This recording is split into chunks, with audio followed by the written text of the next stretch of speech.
A question hangs in the purple, ornate darkness. Who is the Princess of Black Flare? Beyond a glowing gate lies a dark, thorny path, hinting at a treacherous domain. A solemn girl with short, dark hair stands under an intricate black umbrella, her face cast in shadow. Grr. Two ferocious black panthers with glowing red eyes snarl, ready to attack. The girl with the black umbrella faces the beasts, a blur of purple energy marking her first strike. A clean, sharp line of violet light slices through the air with deadly speed. Unfazed by the growing horde of red-eyed beasts, the girl calmly assesses her opponents. A powerful burst of destructive purple energy erupts from an unseen source. She leaps gracefully from above, aiming her deadly umbrella straight at a monster's head. A faint, confident smirk appears on her face as she descends upon her prey. The panther is completely engulfed in a blinding explosion of violet power. She lands with precision and grace, the ground cracking from the force of her attack. She gazes downward, her expression cold and unreadable after dispatching the creature. Dark, chaotic energy begins to swirl around her elegant umbrella. Twisting through the air, she unleashes a vortex of power from her umbrella, ensnaring the beasts. A devastating beam of light strikes down, obliterating another panther instantly. The remaining creatures recoil in terror from the overwhelming wave of her power. Her umbrella transforms, unsheathing a wicked, glowing blade swirling with dark magic. A final concussive blast of purple energy signals the end of the fight. The battle is over. She stands alone on the desolate field, surrounded by purple butterflies. A warning is issued. If you should ever encounter this dark-haired princess, pray you can outrun her devastating black flare. The scene shifts to a ruined city, where a dark-haired youth runs desperately, calling for their mom. The youth's face is a mask of terror as they continue their desperate, pleading cries. Finding a payphone, the youth calls their mom, who sounds rushed, but the youth is just happy to hear her voice. Overjoyed, the youth excitedly tells their mom they were accepted into college.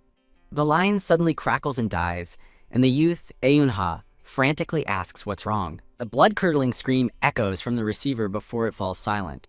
She's okay, right? Yuna's thoughts spiral in absolute panic, begging for her mom to be safe. Yunha stands frozen in the rubble, panting in shock and disbelief.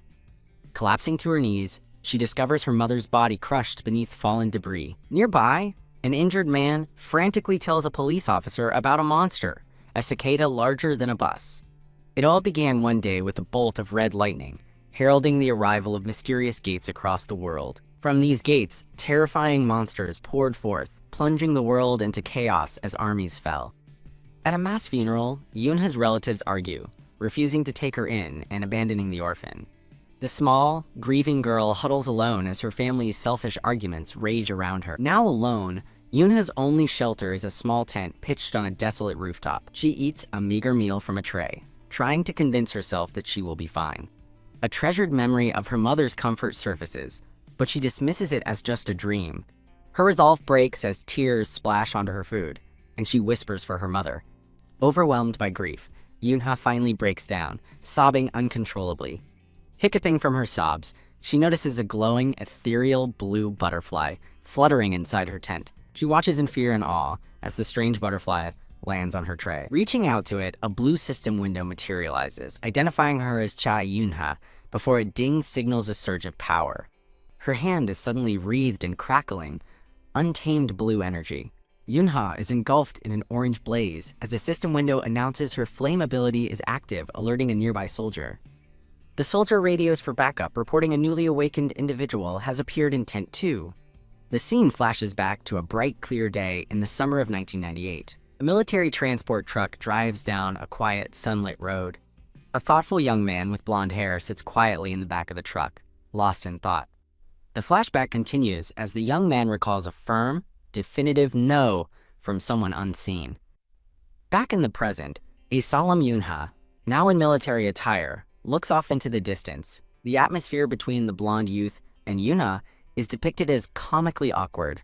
A purple-haired comrade bursts out laughing, teasing the blonde youth, calling him Li Jun for what they assume was a clumsy pickup line, while the youth flushes in embarrassment and denies it. Flustered, the blonde youth tries to apologize to Yunha for his squad mate's teasing, stammering awkwardly. He reflects on his past, recalling that he first met Yunha not long after he awakened. The scene flashes back to a military base where a commander bellows for the soldiers to fall in. The commander introduces the newly enlisted awakened, Cha Inha, instructing the squad to operate as a team. A stoic Yunha formally introduces herself, stating she looks forward to working with them. The squad reacts with a mix of excitement and bickering. The purple-haired soldier is thrilled to have a girl, another warns him to behave, and a soldier with glasses complains about being drafted despite being an awakened. The blonde youth's monologue continues. He felt useless after awakening, but remembers Yunha was the first person to show him kindness. He thinks about how precious a friend Yunha is to him, even though she keeps getting his name wrong. Returning to the present, Yunha asks the blonde youth if he has formed a contract with the divine beast. He says no, but compliments her, saying her strength would perfectly suit a dragon, as they pass a sign for Gyeongju. He shyly asks Yunha if she is from the US. He clarifies that his father is American, making him mixed race, and panics internally as Yunha's prolonged stare makes him nervous. Yunha casually notes his blonde hair, causing him to inwardly despair that she's only just noticed after all their time training together. He asks if she knows of San Francisco, and she quietly reveals her dream was to become a pet groomer there. Surprised, he starts to say it suits her but stops himself, realizing the painful implications of her lost dream. Yunha acknowledges they are all in the same difficult situation, admitting her comment was thoughtless. She reassures him not to worry, saying he just reminded her of something. He nervously offers her a chance to fulfill her dream, asking if she would groom his family's gentle bichon frise. As they pass a welcome to Gyeongju sign, he frets over making things awkward, but Yunha surprises him by happily accepting. For the first time, a small, genuine smile graces Yunha's face. He excitedly tells her the dog's name is William, while their squad mates tease them about their teen drama and urge them to focus on the gate ahead. Suddenly, an urgent shout of "Baeki-jun!" breaks his reverie, startling him. Yunha snaps him back to reality, asking if he's ready for the mission as he hastily apologizes for spacing out. 3 years have passed since that promise, and the squad marches onward, now seasoned veterans. The narration reflects that 3 grueling years of hardship have only forged them into a stronger unit. The focus shifts to Yuna, who has grown and matured alongside her team. The purple-haired soldier questions Bakijun's heavy pack for a C-rank gate, but Bakijun insists on being over-prepared. Yunha smiles approvingly, complimenting his cautious nature, which makes Baek Aijun blush as the narrator notes she smiles more often now. As squad leader, Yunha gives a final briefing, reminding them to stay sharp as they prepare to enter the gate. The squad members cheerfully discuss their post-mission plans, dreaming of graduation ceremonies and exams. Baek-jun turns to Yunha, a look of quiet determination on his face. He calls out to her, correcting himself from Yunha to the more formal squad leader. She turns to him, asking what he wants as he hesitates to speak. Baeki-jun nervously asks Yunha if she still remembers the promise they made. When she asks which promise, he stammers, reminding her about her offer to groom his dog, William. He nervously explains his dad is bringing the dog to Korea and invites her over, panicking internally before she calmly agrees, saying, "I'd love to." She asks if the dog, William, bites, and Baeki-jun assures her he's gentle. A radiant smile lights up Yuna's face as she says she's looking forward to it. A system window appears, announcing the gate activation is in progress and will open in 30 seconds. An order rings out to prepare for activation, and a blushing Baek-jun responds with an enthusiastic, "Yes, sir." A teammate asks Baek-jun what he's doing as the world around them begins to distort. The squad is pulled into the gate's vortex, and Yunha urgently calls for Baek-jun to hurry. They believe the C-rank gate would be an easy clear for their elite team of 11. The mission immediately goes wrong, as a monstrous paw and a corrupted hand appear near blood-soaked documents. They find themselves ambushed and surrounded by a horde of vicious, red-eyed panthers, a scenario far worse than they ever expected. GRRRK. Yunha's order to stay calm is cut short as, Kazik, a panther sinks its teeth into a squadmate right before her eyes. Thud. Splat. The glasses of a fallen squadmate hit the ground, covered in blood. The soldier who complained about the draft stares in horror at the broken glasses, crying out his friend's name. Gyu-chan. The purple-haired soldier, Jae-seong, clenches his fist in rage, vowing to kill them all, as a voice urgently warns him not to provoke the monsters. Ignoring the warning, Jae-seong screams a furious challenge, and the red eye of a panther glints menacingly. Crunch! The battlefield descends into a bloody massacre, as a narration reveals 9 squad members were killed in an instant, leaving Baeki-jun horrified. The survivors' thoughts spiral into despair, realizing they are trapped in a C-rank gate with impossibly strong monsters they cannot defeat alone. As Baek Ijun desperately tries to think of a plan to survive, Yoonha's voice snaps him out of his panic. Baek Ijun stammers an apology for spacing out, but Yoonha interrupts, directing his attention to something she has spotted. Both Baek Ijun and Yoonha stare in wide-eyed shock at their discovery. A glowing blue gate has inexplicably appeared, and they realize this is their one and only chance to escape. Yoonha cautiously proposes they move slowly toward the gate to avoid provoking the resting panthers, and a nervous Baek Ijun agrees. As they sneak past, Yoonha glances back, a sense of deep unease telling her that something is wrong. She silently wonders why the gate opened so suddenly, suspecting an unknown and dangerous condition is at play. Approaching the glowing portal, she questions its sudden appearance, noting that it has no response. She realizes with a chill that the gate, once active, has now shut down as they near it. Baek Ijun voices a horrifying possibility. What if the gate will only allow one person to pass through? Just as Yoonha hopes he is wrong, a system window announces the gate has been activated. As the gate's light envelops Yoonha, Baek Ijun realizes with dawning horror that one of them must be left behind as a sacrifice. Tears well up in Baek Ijun's eyes as the terrible truth of their situation sinks in. Yoonha pushes Baek Ijun forward, telling him to leave his pack behind so she can use its supplies to hold out longer. Baek Ijun pleads with her to stop, desperately screaming for her to escape with him, but she resolves to stay, thinking she has nowhere to return to. Yoonha calmly tells a crying Baek Ijun to think rationally, reminding him that he has a family to live for while she has nothing. Baek Ijun is paralyzed by grief and despair, his face a mask of utter heartbreak. He begs her to stop, but Yoonha remains resolute, her decision made. "I can't leave you behind," Baek Ijun screams, fighting back as Yoonha shoves him into the portal's light.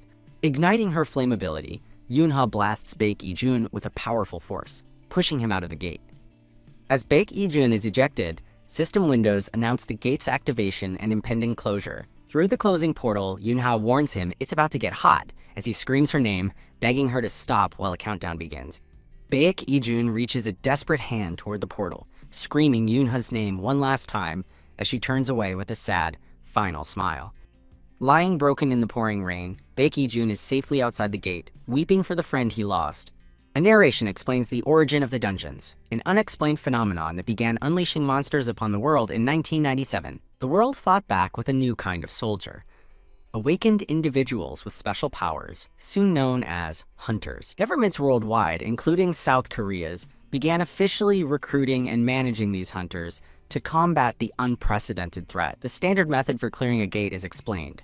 Kill monsters until the boss appears, then destroy its core. Back in the gate, Yoonha stands over slain monsters as a system window confirms all have been exterminated. The system announces the boss monster is appearing, but an immediate warning follows. An unknown error has occurred. To her horror, a new message appears, resetting the gate as she walks through the field of her fallen enemies. The gate resets, summoning a powerful new tiger to attack her as she sighs. Here we go again, trapped in an endless loop where the boss never appears. With grim resolve, she accepts her fate, realizing she is hopelessly trapped inside the malfunctioning gate. She looks down at a TOEIC English practice book, a relic of a life now lost. She sadly recalls the personal mementos of her fallen comrades. A photo, sunscreen, a charm, reminders of the people they were.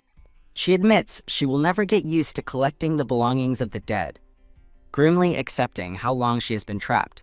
Huddled by a fire, she reveals she has lost count of the days and now eats monster corpses to survive, having grown used to the sickening task. Sorting through her meager supplies, she finds only hardtack and bandages, considering herself lucky to have even that.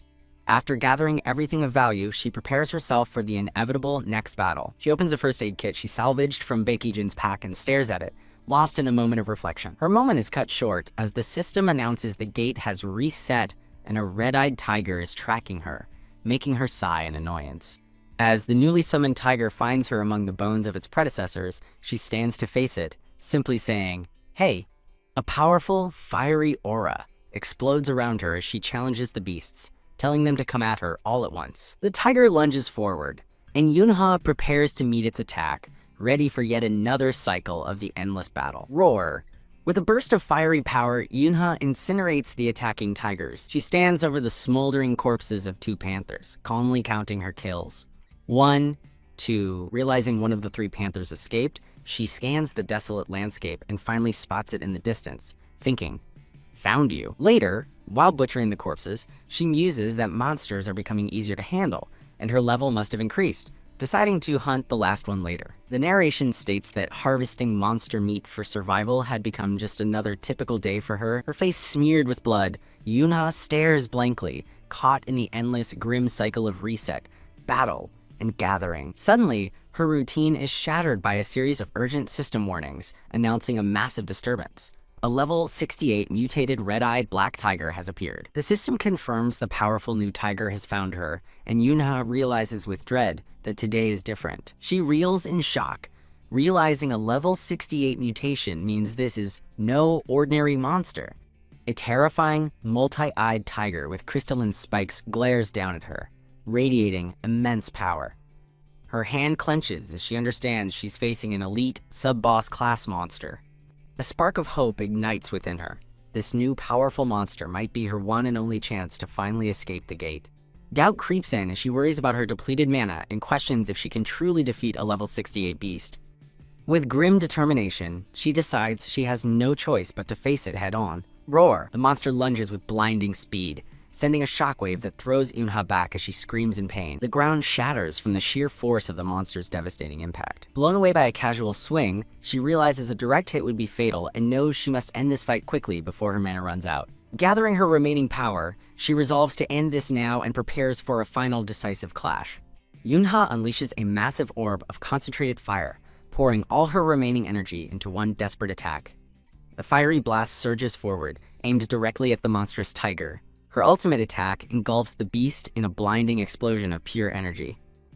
A massive fiery detonation rocks the entire battlefield.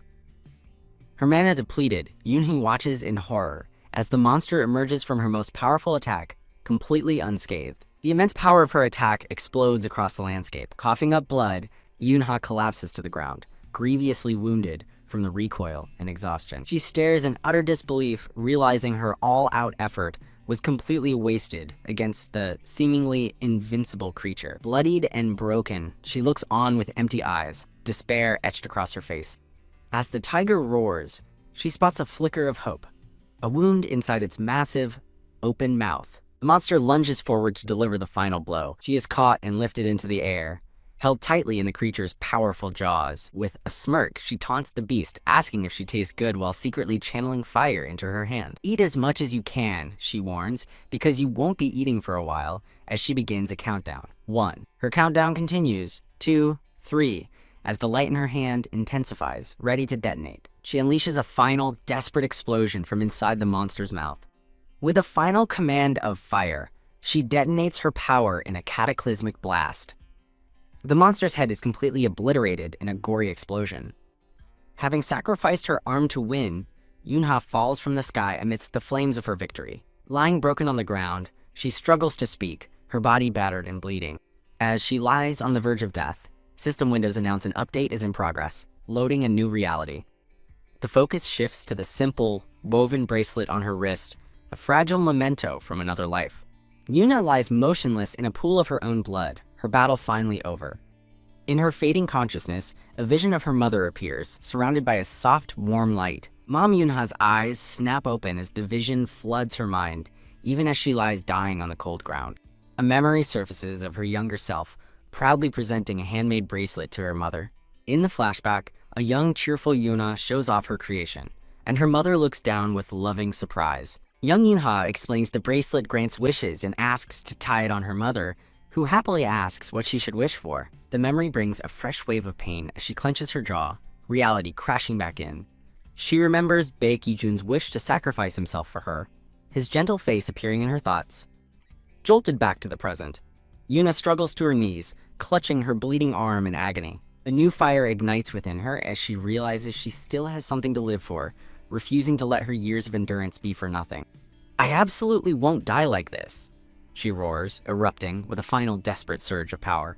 A massive shockwave of pure energy blasts outward from her. She pours every last ounce of her will into the blast, her face a mask of determination. "Arg!" Her desperate scream echoes through the desolate landscape. Gasping for breath, Yunha clutches her bloodied stump, the recoil of her power leaving her weak.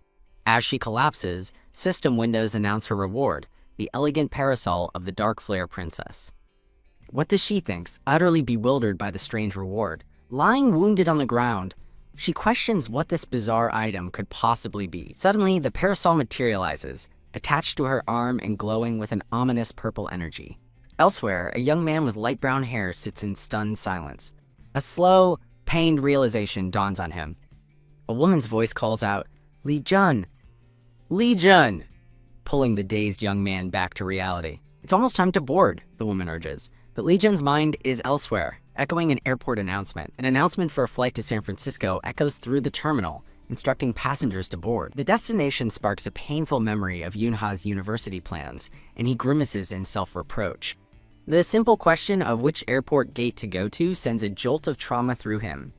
"It's gate 21, right up ahead," the woman says cheerfully, before noticing Li Jun has frozen in place. "What's wrong with you?" she cries as he collapses, overcome by the gut-wrenching memory. I left her behind," he screams, his guilt erupting as the woman pleads for him to calm down. As someone asks if he's okay, Li Jun lets out a horrifying scream.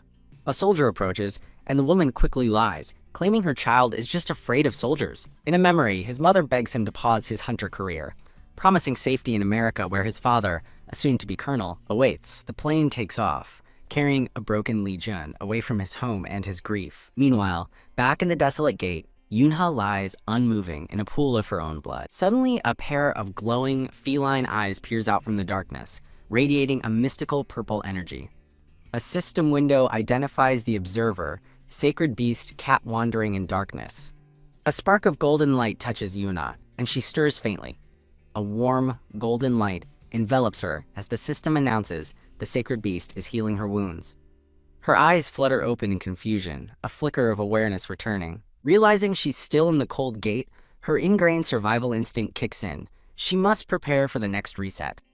Ugh, a sharp pain shoots through her as she tries to move. Noticing her severed arm, she calmly assesses her missing arm, noting that, despite the blood loss, her condition feels surprisingly stable. She looks down in shock to find her arm stump perfectly sealed, prompting a confused, "Huh." Recalling the reward notification, she looks at the parasol and wonders if this is what she received. She picks up the ornate parasol, studying its intricate design. "Block sunlight with this," she thinks wryly, deciding to keep the seemingly useless item since it was a hard-won prize. She realizes that even after defeating the sub-boss, the gate remains closed, meaning her ordeal's far from over. Just as she finds hope in this new development, a system window announces it's connecting to a new channel. This could be her escape. Clutching the parasol, her eyes widen with a desperate, burgeoning hope. An unexpectedly cheerful window pops up, a self-proclaimed cutest cat in the universe offering her a contract. Stunned, she stares at the message, trying to process the words. A sacred beast? Her eyes narrow as she recalls Li Jun once telling her about the legendary 12 sacred beasts. She remembers the lore, 12 divine animals who can grant their power to a contracted human, their chosen avatar. An avatar can even borrow the beast's form or achieve a full embodiment of its power. The revelation of this cosmic power hangs in the air, a turning point in her fate. She considers the offer. A contract would make survival easier, but she remains hesitant. A self-proclaimed sacred beast, she says to the window, "I have a question." Suddenly, her severed arm begins to glow with an intense golden light. "Did you stop the bleeding?" she asks, and the cat-faced window smugly confirms its power. "That depends on how you act," she begins, but a sudden, violent crack startles her. Grrr. A new threat emerges as a level 30 red-eyed black tiger appears, its gaze locked on her. Yuna recognizes the creature with a start, realizing it's the same tiger that escaped from her before. Roar! The system announces the tiger is now enraged, its attack power massively increased as it prepares a final counterattack. The enraged tiger lunges, unleashing a furious strike that tears through the air. KGH. She's thrown backward by the force, lamenting that she could have easily handled it if she were at full strength. As the tiger glares, she thinks about her depleted magic and missing arm, realizing she's in a dire situation. Doubt fills her as she admits to herself that in her current, weakened state, there's no guarantee she can win. The cat's voice interjects through a system window, offering to lend its authority. She dismisses it as a scam, but the cat counters. asking if she would rather just die with nothing to lose. "Damn it," she yells in desperation, warning the cat that if this is a trick, she'll haunt it even after death. With a final, determined scream, she accepts the offer. "Cat, lend me your authority."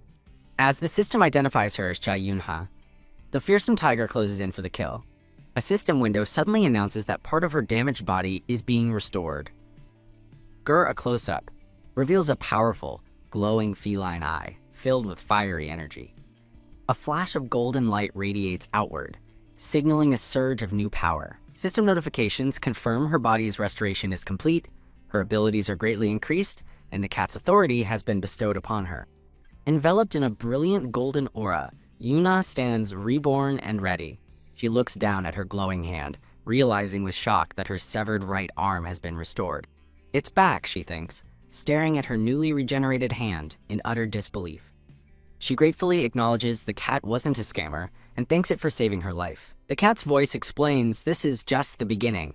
This is an unknown gate that requires more than just killing monsters to escape. Yuna is baffled, questioning the term unknown gate since she thought they had entered a normal C rank 1. The cat cheekily explains that the discrepancy is exactly why the gate is mysterious, leaving her to wonder what it all means. She ponders the new information, realizing that if the cat is telling the truth, her entire understanding of gates is wrong. Yunha directly asks the cat how she's supposed to get out if the normal methods won't work. Looking at her parasol, now glowing with dark energy, she realizes it might not be useless after all as she thinks. 4 items remaining. Seeing the tiger's reflection in her eyes, she admits her survival isn't guaranteed, prompting the cat to remind her that a contract would grant her immense power. She looks up, her expression turning serious as she considers the offer. Realizing such power isn't free, she asks for the conditions. The cat states the first. She must never reveal its existence. Then, it mentions the second. She stares in utter shock, dumbfounded by the unseen second condition. She asks what the cat means by wanting her name, and it explains that her name will become its property and she will lose it forever. She wonders why a sacred beast would want a contract with her when she feels like nothing more than a rat trapped in a gate. Her resolve hardens as she thinks of getting revenge on those who destroyed her life, family, and comrades. Remembering the sacrifices of her comrades, she realizes what's at stake. "I'll even sell my soul," she declares, her eyes burning with fierce determination. "All right, cat, I'll make a contract with you." A brilliant column of golden energy strikes down, sealing the pact between them. System windows confirm the contract's success, binding her soul to the cat, increasing her agility, and activating a new passive skill. She acquires the Sacred Beast's authority, an ability known as Cat's Claw. A golden light emanates from her as she feels the new power coursing through her body. The cat appears in a physical, glowing golden form, happily greeting her new big sis and playfully batting at her face. As she tries to ask the playful cat to explain its power, her sentence is cut short. Crash! The ground erupts violently as an even more powerful monster appears. A new system notification announces a level 78 mutant red-eyed black tiger has discovered her, and she stares in horror. "A second mutant," she exclaims, shocked by the rapid boss spawn, while the cat cheers her on to fight. Facing a level 78 beast, she panics, wondering how she can possibly defeat something so much stronger than the last one. The cat confidently tells her this is the perfect time to test her new powers, insisting she is now much stronger than the tiger. The powerful tiger slams its paw into the ground with terrifying force. The impact shatters the earth, leaving a deep, web-like crater. The beast lunges forward, a blur of motion streaking toward Yunha. Grrr. The tiger stops dead in its tracks, its massive jaws agape in a confused growl. Boosted by her new power, Yunha marvels at her incredible speed as she dodges through the air. A system window announces the level 78 tiger is now enraged, its attack power increasing as it lunges with a furious slash.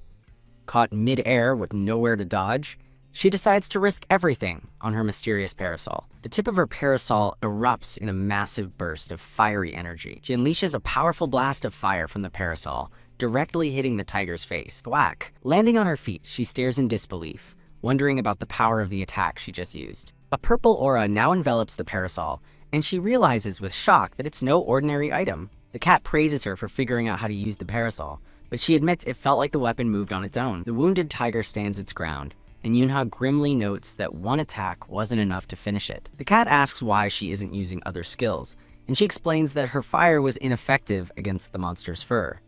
A system window from the cat reminds her that she gained authority through their contract. The cat's golden form strikes a pose as a notification asks if she wants to activate Authority Cat's Claw. She remembers the contract and realizes she did indeed gain a new ability. System windows confirm the activation of Cat's Claw, which will now remain constantly active. Feeling no different, she asks the cat with annoyance if this is all the new power does, questioning the lack of a manual. The cat advises that it's normal not to feel anything, and that she should try it in combat as a golden feline aura forms. The cat suddenly cries out a warning.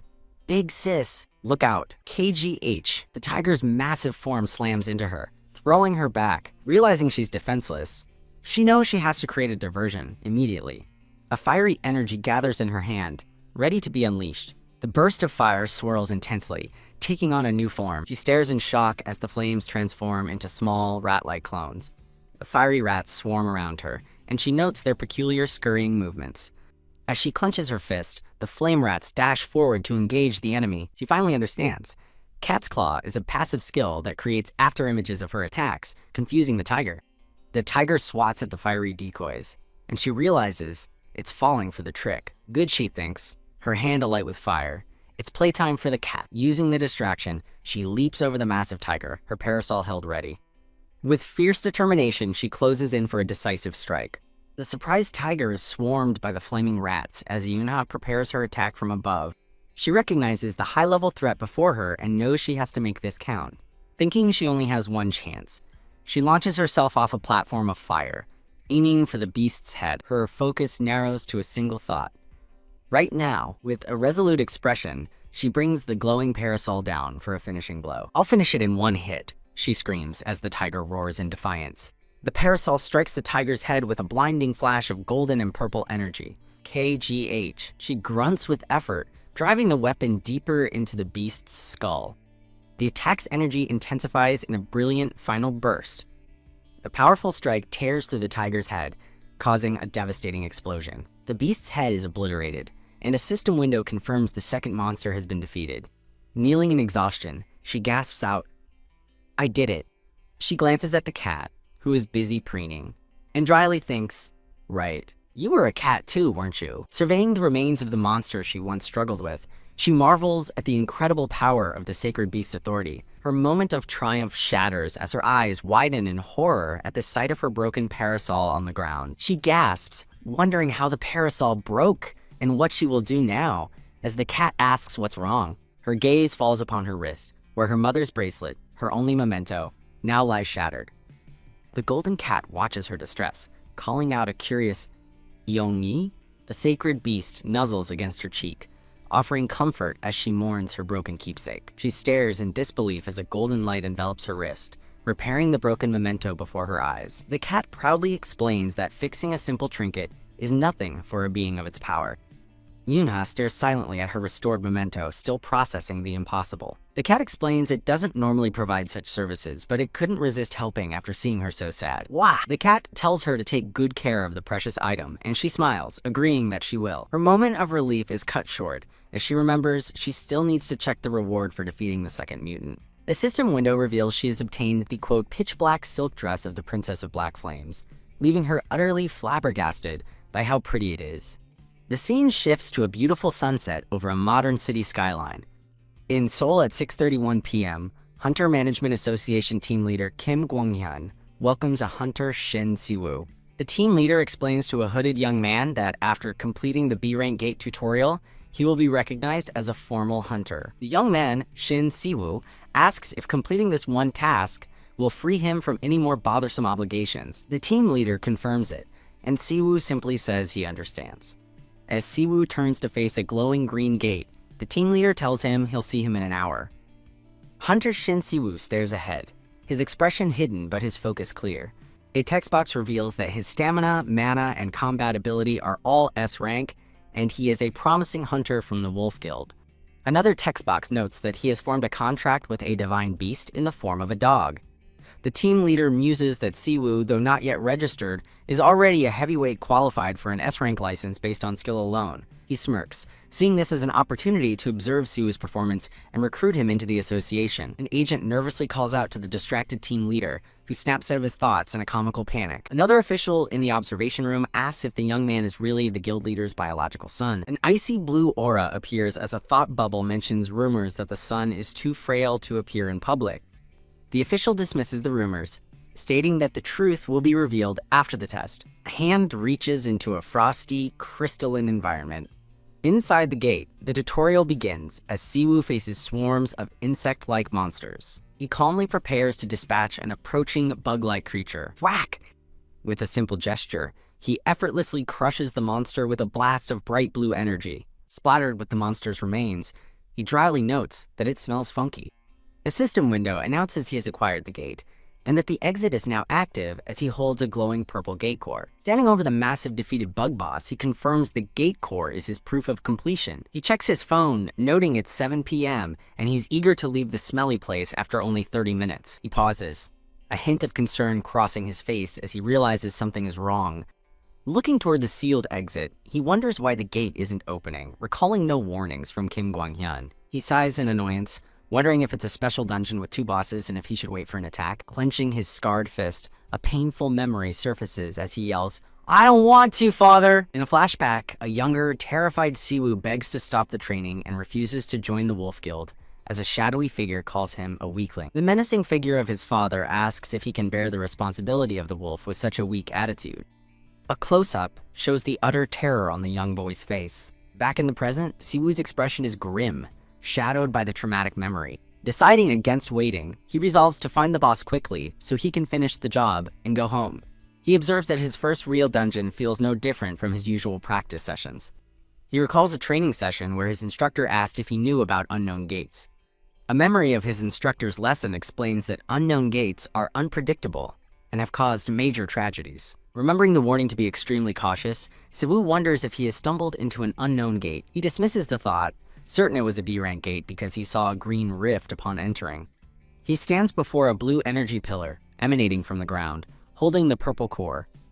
His divine beast, a spectral blue wolf, appears, remarking that he always makes the same sad face when thinking of that person. Pushing the thought aside, he focuses on the strange calm, suspecting there might be a second boss monster. Determined not to wait around in the disgusting place, he tightens his grip on the gate core. He crushes the purple core, unleashing a powerful wave of energy. A chaotic purple rift erupts from the ground, a phenomenon he's never seen before. He grunts as the violent energy tears through the cavern. "Damn it," he yells in alarm, realizing the powerful vortex is sucking him in.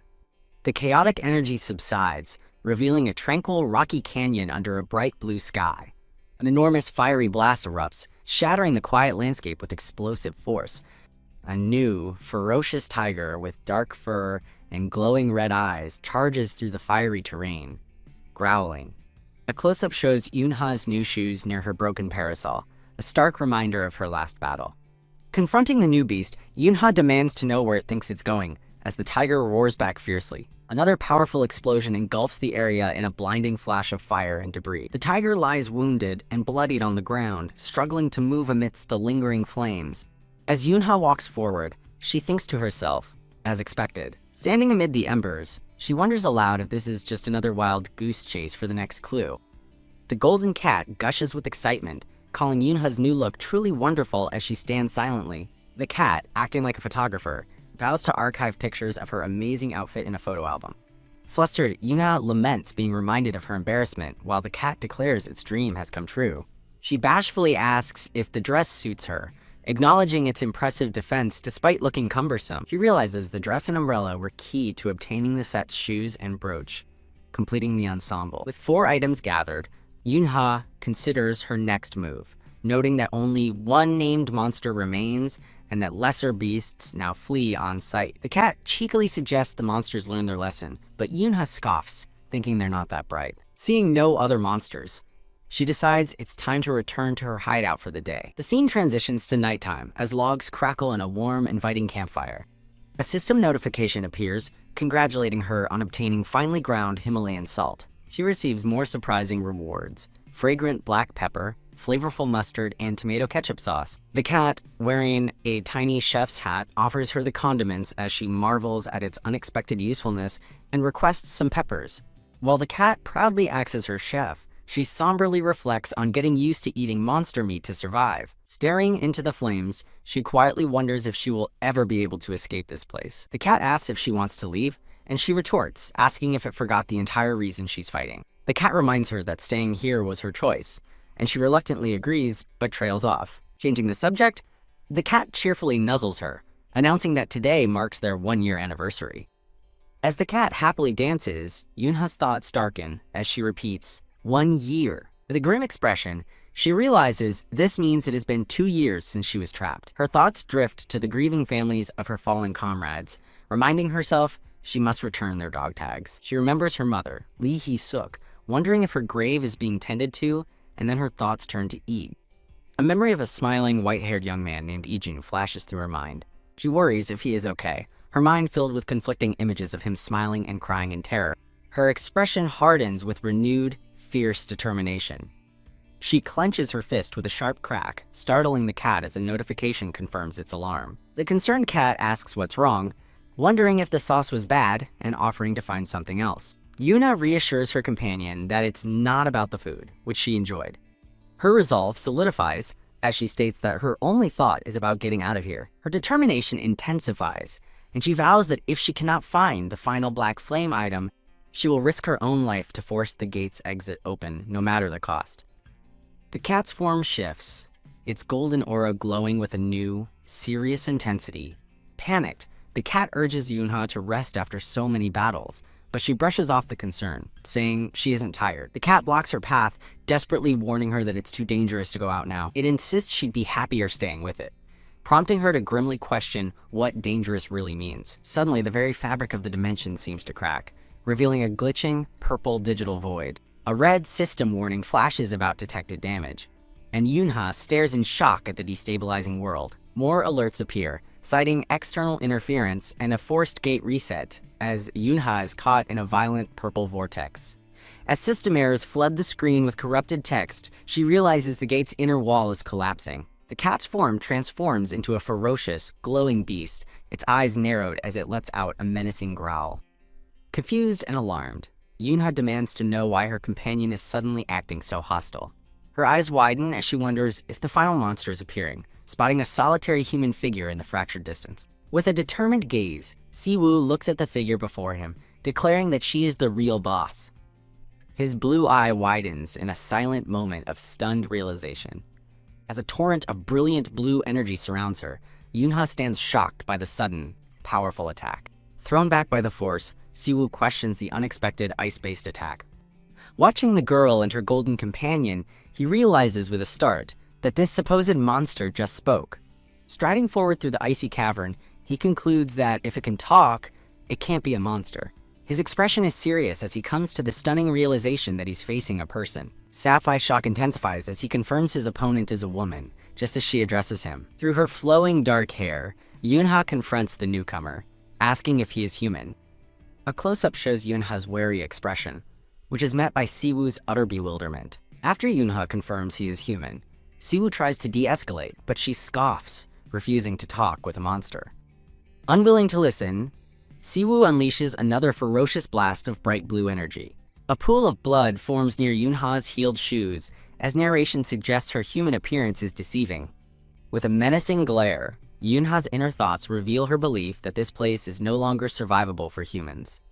Overwhelmed by tangled emotions and the smell of blood, Siwoo resolves to get out of this disgusting place. Gathering his energy, Siwoo declares his intent to end the fight in a single decisive blow. A massive explosion of blue power erupts, consuming the area in a blinding flash. Ugh, thud. Siwoo is violently thrown back, landing hard as he stares in disbelief at his opponent. As Yunha stands unscathed, Siwoo questions how this could possibly be a B-rank gate. He furiously punches the ground, cursing that the gate's assessment was completely wrong. The two combatants face each other across the frozen, energy-filled battlefield. A system window materializes in the air, announcing the activation of his authority, Dog's Fang. As a spectral wolf manifests behind him, Siwoo taps into his power, vowing he cannot back down.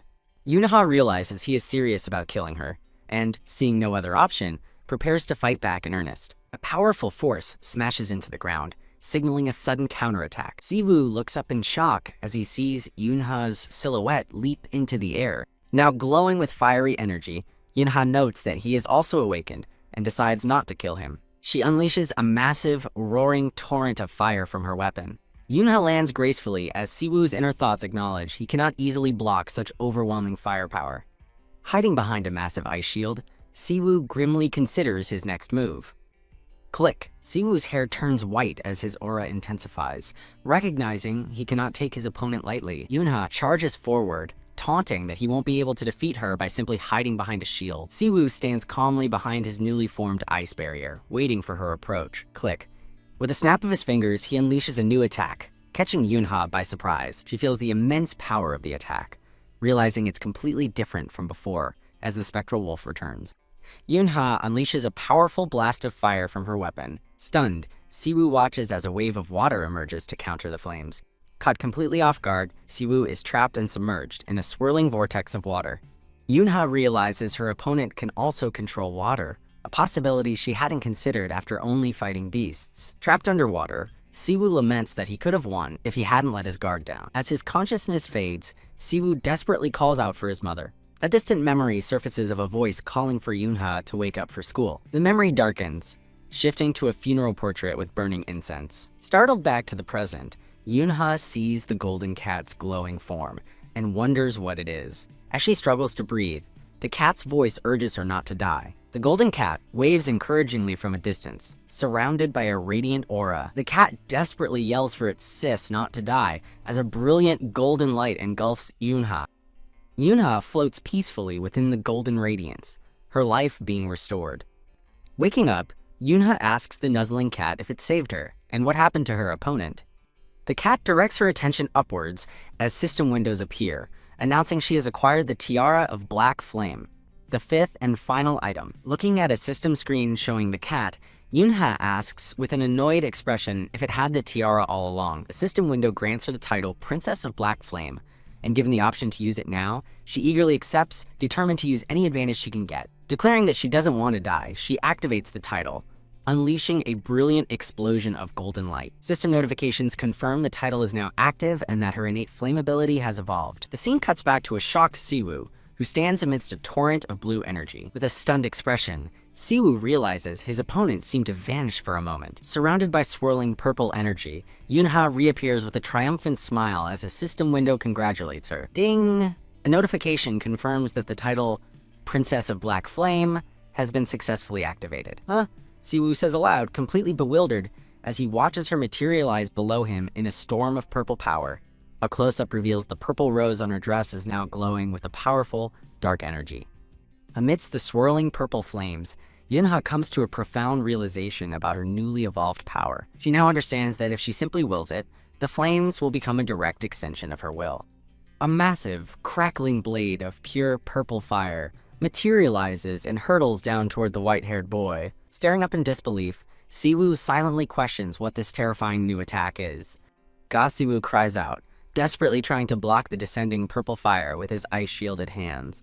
The sheer force of the purple explosion sends him flying backward as Yunha watches with a cold gaze. Siwoo is shocked that his ice shield failed to extinguish the powerful purple flames on contact. The scene shifts to a dark room where a young man with black hair looks up, questioning the name Princess of Black Flame. Another man explains the legend of the princess, a beautiful being who speaks but is so dangerous that anyone who meets her must flee, as an image of Yunha wreathed in purple flames appears.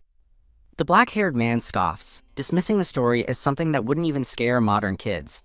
As the older man insists it's real, the younger one waves him off, calling his scare tactics lame and old-fashioned. Putting on his headphones, the black-haired man internally scoffs at how childish the story is. He wonders what the Princess of Black Flame really is, as the scene returns to Yunha, standing amidst her power. Back in the gate, Siwoo looks at Yunha in dawning horror, realizing who she is, while she glares back with glowing yellow eyes.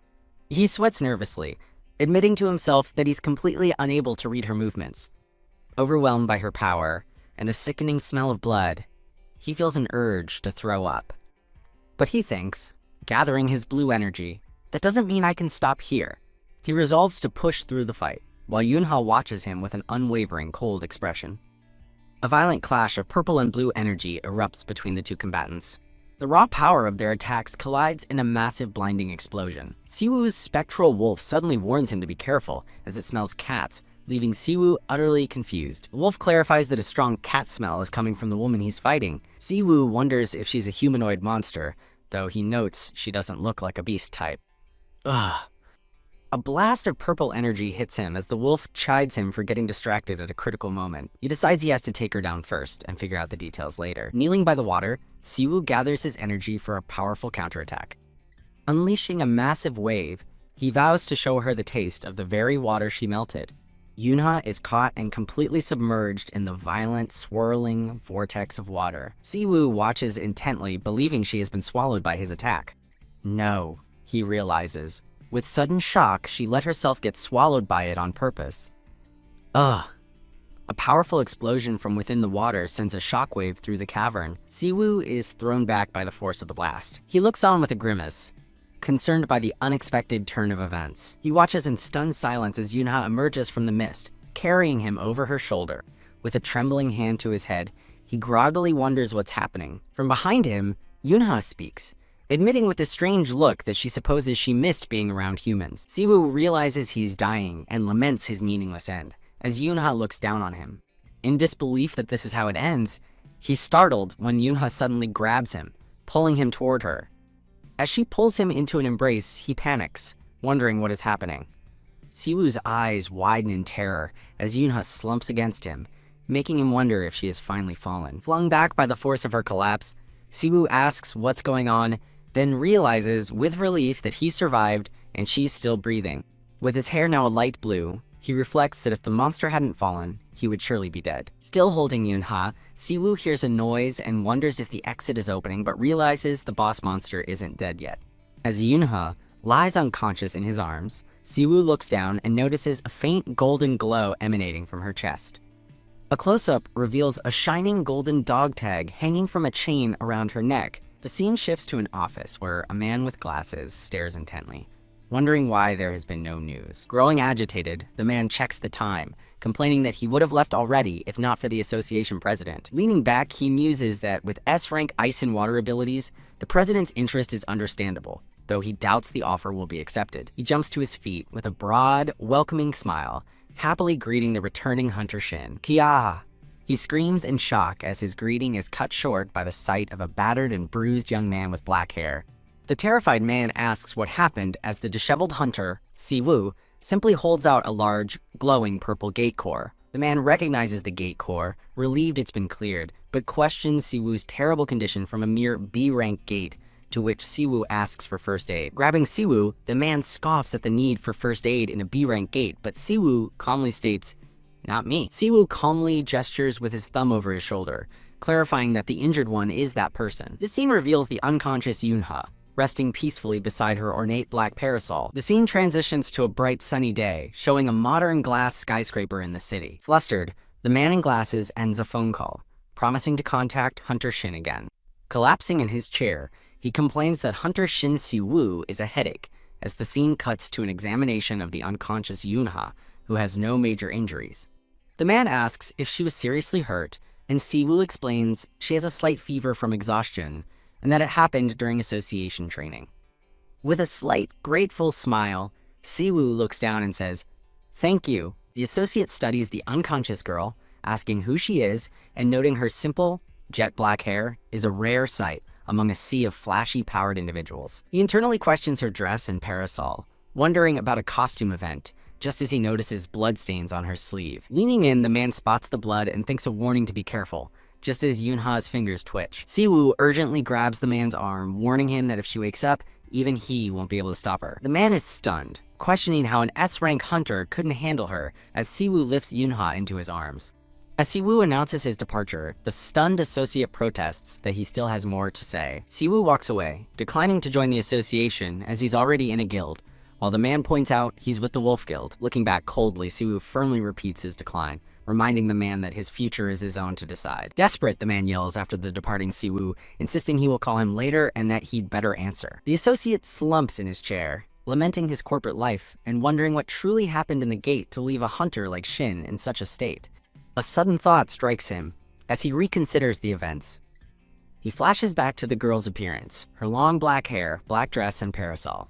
With dawning horror, he realizes her appearance perfectly matches the urban legend of the Princess of Black Flame. The scene shifts to a warm, hazy memory of a woman cooking in a sunlit kitchen. In a dream, Yunha hears someone call her mom, smells soybean paste stew, and feels she should get up to help. She grimaces in her sleep, pained by a strange sensation as poetic verses about moonlight and dawn drift through her mind. Her dream turns into a chaotic nightmare of red energy, as a voice urgently pleads for Sister and Yunha to wake up. An overhead view reveals Yunha sleeping soundly in a spacious, modern bedroom. Sunlight streams through a large window, illuminating her as she rests peacefully in bed. Yunha sits up, looking around the unfamiliar room in confusion, wondering aloud where she is. Click. A sound startles her, and she whips her head around with a look of pure shock. A woman wearing an apron stands in the doorway, greeting her with a surprised, "Oh my." The woman smiles warmly, glad to see she is awake, and says she will go fetch the master.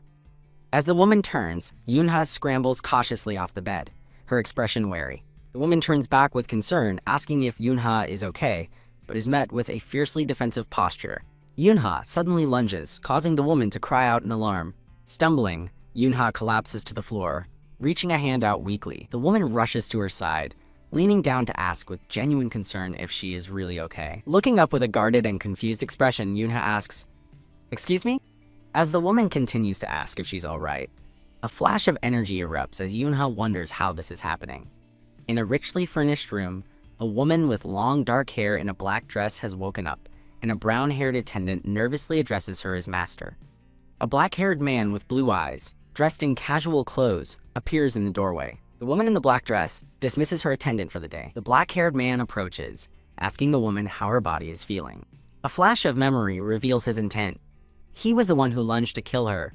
Unleashing immense purple energy, the woman levitates menacingly as the black-haired man watches from below. He reaches out a hand, startling the enraged woman mid-attack. With his hands raised peacefully, the black-haired man apologizes for startling her, trying to de-escalate the situation. He offers to have rice porridge prepared for her, gently asking if she'll be able to eat. The woman in the black dress turns away, remaining silent and deeply suspicious of his intentions.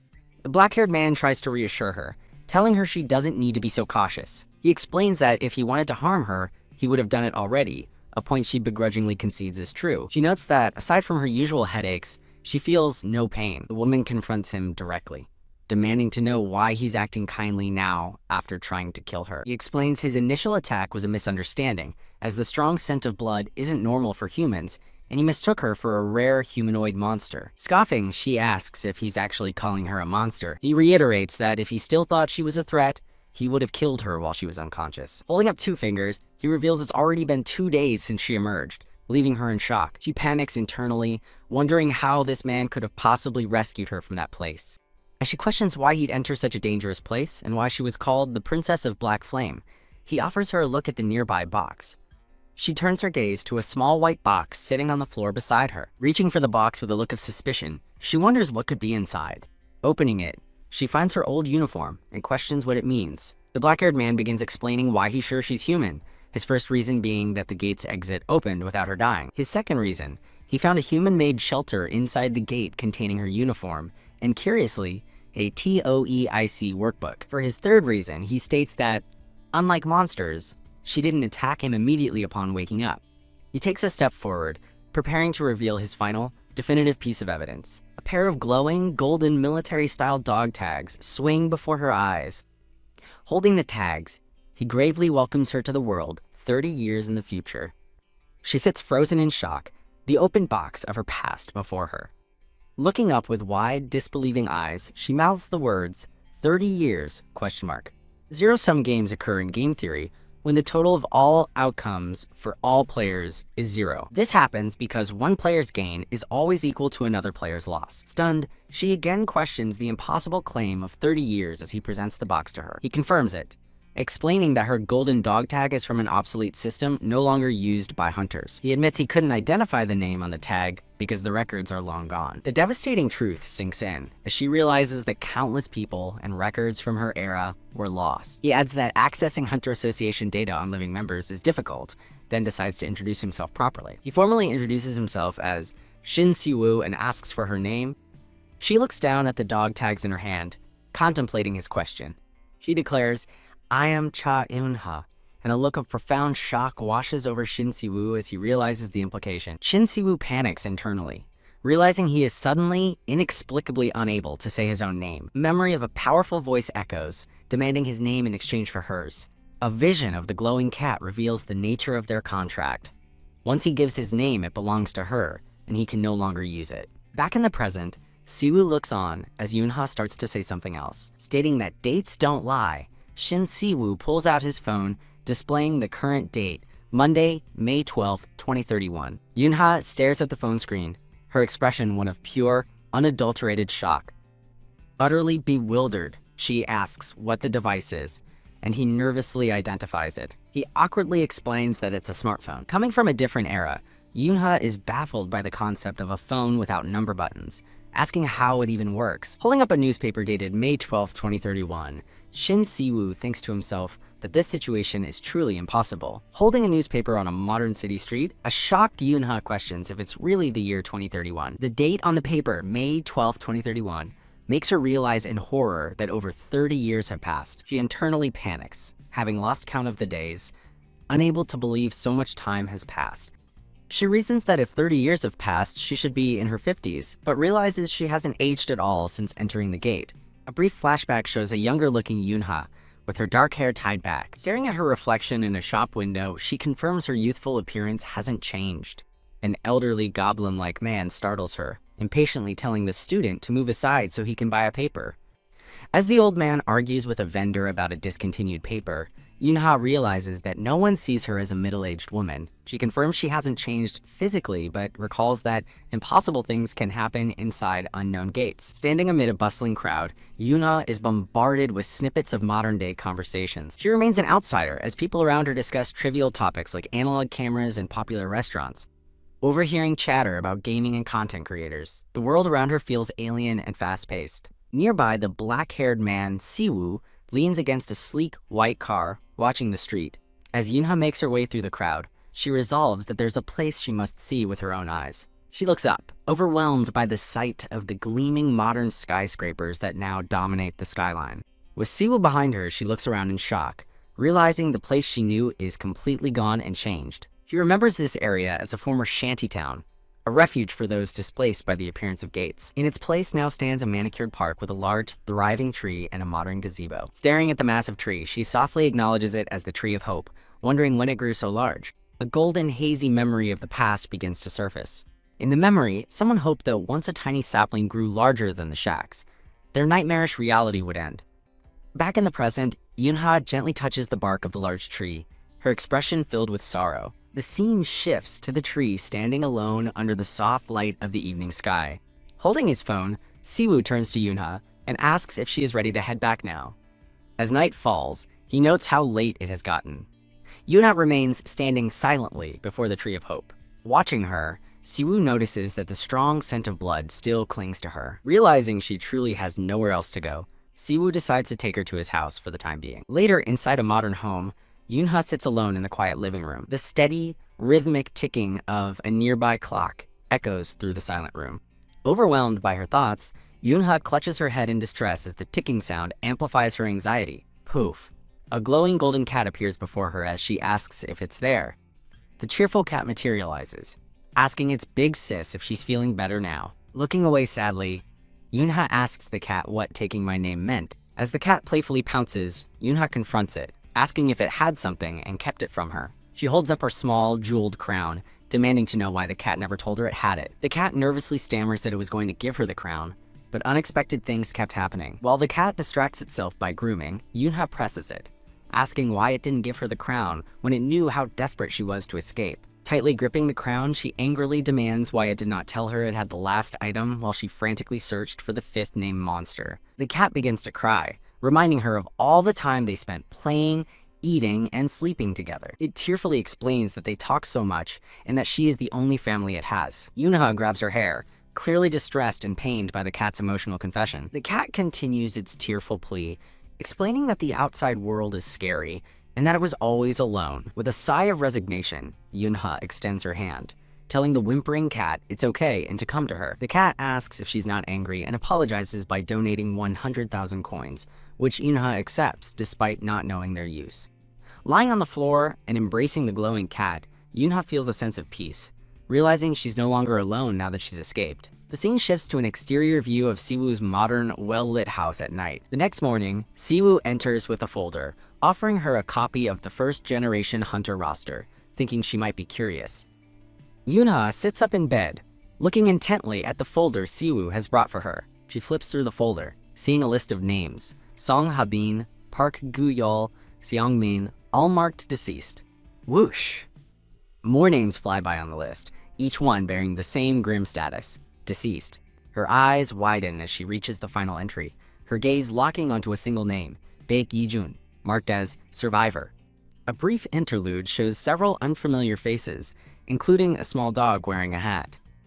In a sunlit room, Siwoo tells Yoonha that he also has a question, but he lets her ask first, and she asks how he ended up in the unknown gate. Siwoo recalls it was a coincidence, explaining that he entered a B-rank gate after confirming it was a green rift. Yoonha confirms he was sure it was a B-rank gate, and Siwoo states he was never informed about an unknown gate. Yoonha reveals the gate she entered was C-rank, leading a shocked Siwoo to theorize that unknown gates can disguise themselves. Siwoo desperately asks how she managed to get out, and Yoonha plainly replies that she used the exit. As Siwoo processes this, Yoonha internally recalls that she had already collected all 5 items, wondering if that's when the gate's exit opened. Changing the subject, Yoonha fixes her gaze on him and demands to know why he called her the Princess of Black Flames. She points directly at him, her expression serious and demanding an answer. Siwoo stares, speechless, as narration confirms she is indeed the dungeon's Black Flame Princess, with arrows highlighting her signature attire. He awkwardly asks if she's cosplaying,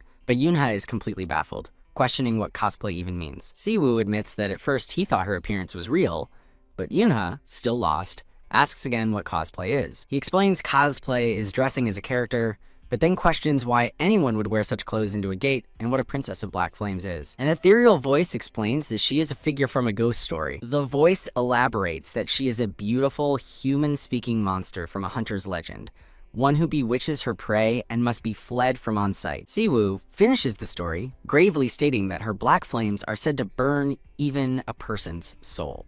Yoonha says she's never heard the story, but inwardly admits it has many similarities to her own situation. Gazing at her parasol, she quietly wonders if the legend is truly just a simple ghost story. She shifts her focus back to the folder, asking Siwoo if he has read the entire list.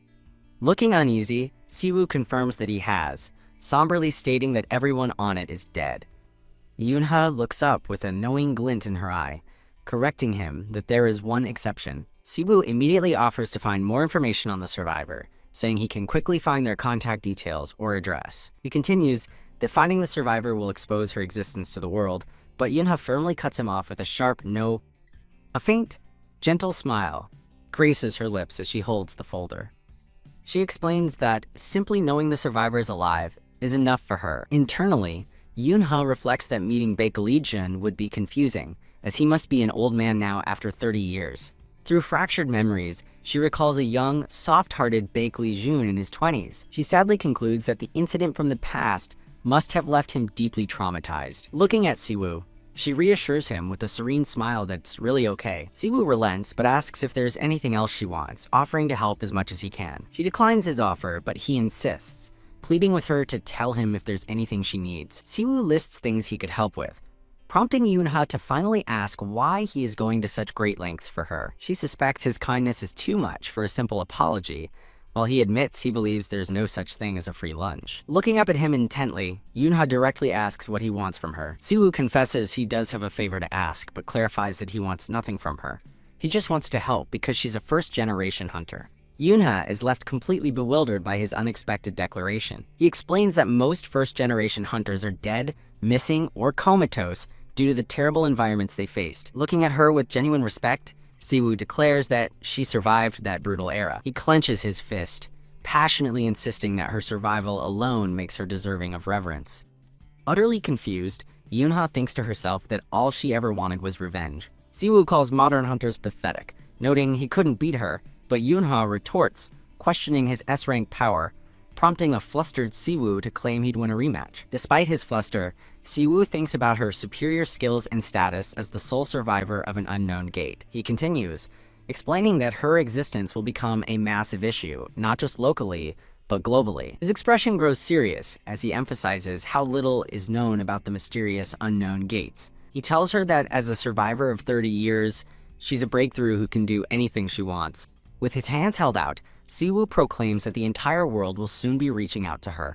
The weight of his words hits her, and Yoonha's eyes widen in absolute horror as her world seems to shatter. Seeing her distress, Siwoo understands she needs time to sort through her overwhelming thoughts. Siwoo mentions he also has a favor to ask of his senior, but says he won't tell her right now, despite her curiosity. He offers her his business card from Silver Moon Management, revealing his full name, Shin Siwoo. As she takes the card, he seriously explains that he's staking his name on the favor he will eventually ask of her. Later, Yoonha stands alone in the guest bedroom, her parasol resting by the bed. She internally questions her future and her own identity, feeling lost in a world where nothing is familiar. Her expression hardens with quiet contemplation as she ponders her next move. A memory surfaces of a document from the strategic planning department as her mother's voice expresses her wish for Yoonha to live her own life. In the flashback, a younger Yoonha in a school uniform insists she'll get a job instead of going to college, but her mother interjects. Her mother smiles wearily, reassuring a worried Yoonha that she isn't struggling as much as she thinks. The memory continues, with her mother telling her to live her real life, not one dedicated to her. Touching the document, the young Yoonha silently questions what it even means to live her own life. Her mother's hands gently cover her own, promising they can figure it out together. The memory shows them holding hands across a small table, a poignant moment of mother-daughter connection. Back in the present, Yoonha's face is filled with sorrow as she reflects that she couldn't keep her promise. She sits on the edge of the bed, a solitary figure dwarfed by the unfamiliar room. With a sudden surge of determination, she stands up, ready for action. She finds some money and excitedly exclaims, "My money!" After rummaging through her things, she realizes she lost a lot, but decides the remaining cash is enough for transportation. Resolved, she grabs her parasol and heads for the door, deciding it's time to go. Elsewhere, Siwoo is on the phone, confused as the person on the other end tentatively identifies themselves as a guardian and asks for a location. Siwoo's eyes widen in shock as he repeats into the phone, "The police station?" The scene shifts to a sunny, modern police station building. A panicked Siwoo bursts in, demanding to know why she would get in a taxi with only 2,001. An angry taxi driver yells at Siwoo about the ridiculousness of the situation, while Siwoo tries to calm him down. The driver continues his tirade, gesturing at Yoonha and criticizing her clothes as Siwoo glances over. A police officer offers Siwoo green tea, asking if he's her guardian, leaving Siwoo to stammer in confusion. Yoonha looks towards Siwoo, who seems completely overwhelmed by the situation. Yoonha defends herself, stating she wasn't trying to get a free ride, but the irate driver yells that trying to pay with 2,001 is fare evasion. The driver shouts that she had no ID or cards, asking if she was locked up, while Siwoo and another officer try to de-escalate. The glowing cat furiously appears, confirming she was locked up and threatening the driver, but Yoonha sternly tells it to be quiet. As the oblivious driver continues shouting, the cat gets angrier, calling his voice annoying and demanding he quiet down. The cat lets out a shriek as Siwoo again tries to calm the man down. The cat threatens to yank the driver's beard off, while Siwoo tells Yoonha not to worry, guessing her past explains her behavior. The driver furiously demands legal action, while an officer behind him smirks. Siwoo steps forward to offer a resolution. Siwoo apologizes, explaining she is out of touch, and offers his card for compensation as the cat continues to mutter threats. Grab? The furious driver grabs Siwoo's wrist, yelling that he has never met someone so clueless. The driver insists it's about principle, not money, while holding Siwoo's CEO business card and a check for 1,000,000 won. Geez, the now cheerful taxi driver waves goodbye, advising the pretty lady to carry a phone as the cat fumes, vowing never to ride with him again. Outside, Siwoo explains that the base taxi fare is 6,500 won, and her 2,001 wouldn't even cover a bus ticket. Yoonha retorts that she didn't know, and that the driver was the one who dragged her to the police station. In his car, Yuna explains the driver got angry when she said she had no card, prompting Siwoo to ask why she didn't call him. He sighs, saying he would have given her a phone first, and offers to drive her where she needs to go. She asks for money to go on her own, but he insists on driving her since he's already out. She quietly asks to go to a cemetery, revealing she wants to visit her mother's grave. Siwoo looks at her with sad understanding, realizing her mother must have died on the day the gates first appeared 30 years ago. As they drive, Yoonha notices the traffic light is green and asks for directions to her destination. Siwoo insists on accompanying her, stating it would be problematic if she got dragged to the police again. At a cemetery during sunset, Yoonha stands before the grave of Lee Hee-soo, confirming with sorrow that she knew this was the outcome. She looks around at the unkempt graves, remembering how cozy and well cared for the area used to be. Gently touching the cold stone of her mother's grave, she sadly notes that a lot has changed here too. Tracing her fingers over the tombstone, she notices something unusual, questioning if it's candle wax residue. Yoonha thinks that no one else should have visited, while Siwoo behind her expresses regret for not bringing flowers. With a flash of blue light, Siwoo materializes a beautiful, glowing crystalline flower in his hand, startling Yoonha and the cat. After placing the magic flower on the grave, Yoonha explains that she used her hunter earnings to move her mother's grave here from a mass burial site. Gazing out at the city, Yoonha reminisces that from this spot, she used to be able to see her old neighborhood and the school path she walked every day. Looking over the modern cityscape, she notes with a hint of sadness that a park she remembered has been replaced by shops. As they stand on the hill, Yoonha recalls watching the beautiful sunset with her mom while doing laundry, a memory she holds vividly. Memory surfaces of a younger Yoonha and her mother on their balcony, a moment that defined my life. The sprawling, brightly lit city at dusk fills the view, a testament to the world that has changed so much. A fleeting glimpse of a familiar, sun-dappled park from her past flashes through her mind. The memory of her old neighborhood is replaced by the sight of towering modern apartment buildings against the sunset sky. Pointing to a large apartment complex, Yoonha asks if it's the place they visited before, where the Tree of Hope was, and Siwoo confirms it probably is. With a sharp, determined look, Yoonha turns to Siwoo and bluntly asks if he's rich. Taken aback by her question, Siwoo stammers in confusion, as Yoonha reminds him he had a proposal for her. Now fully focused, she looks him in the eye and states that she is ready to hear his offer. Meow! Extending his hand, Siwoo formally proposes that she work as a hunter for his guild for just 1 year. Yoonha is stunned by the offer of hunter work, exclaiming at the length of a whole year, while the glowing cat furiously asks if he's insane. Siwoo calmly reiterates his terms, exactly 1 year, framed as a simple freelance contract. He mentions a 12-0 profit split, prompting a confused Yoonha to ask what that means. Siwoo explains the unbelievable deal. She keeps 100% of her earnings, and his guild will pay her an additional 20% on top of that. Tap tap, the glowing cat warns Yoonha not to trust the conman, while she cuts to the chase, asking Siwoo what he gets out of the deal. Siwoo smiles knowingly and assures her that he stands to gain a lot from their arrangement. The glowing cat explodes with rage, shouting that he can't just buy his sister's time for a year with money. Squish! The cat tries to bribe her with a handful of coins, but Yoonha ignores it, asking Siwoo how he could possibly know what she wants. Siwoo correctly guesses her desire for the apartment building in the distance, promising he can help her buy the entire complex. The cat calls Siwoo a thief while asking how much the apartment costs, but Yoonha takes the cat's coins, deciding they are useless in the real world anyway. Yoonha's true motivation is revealed in a thought.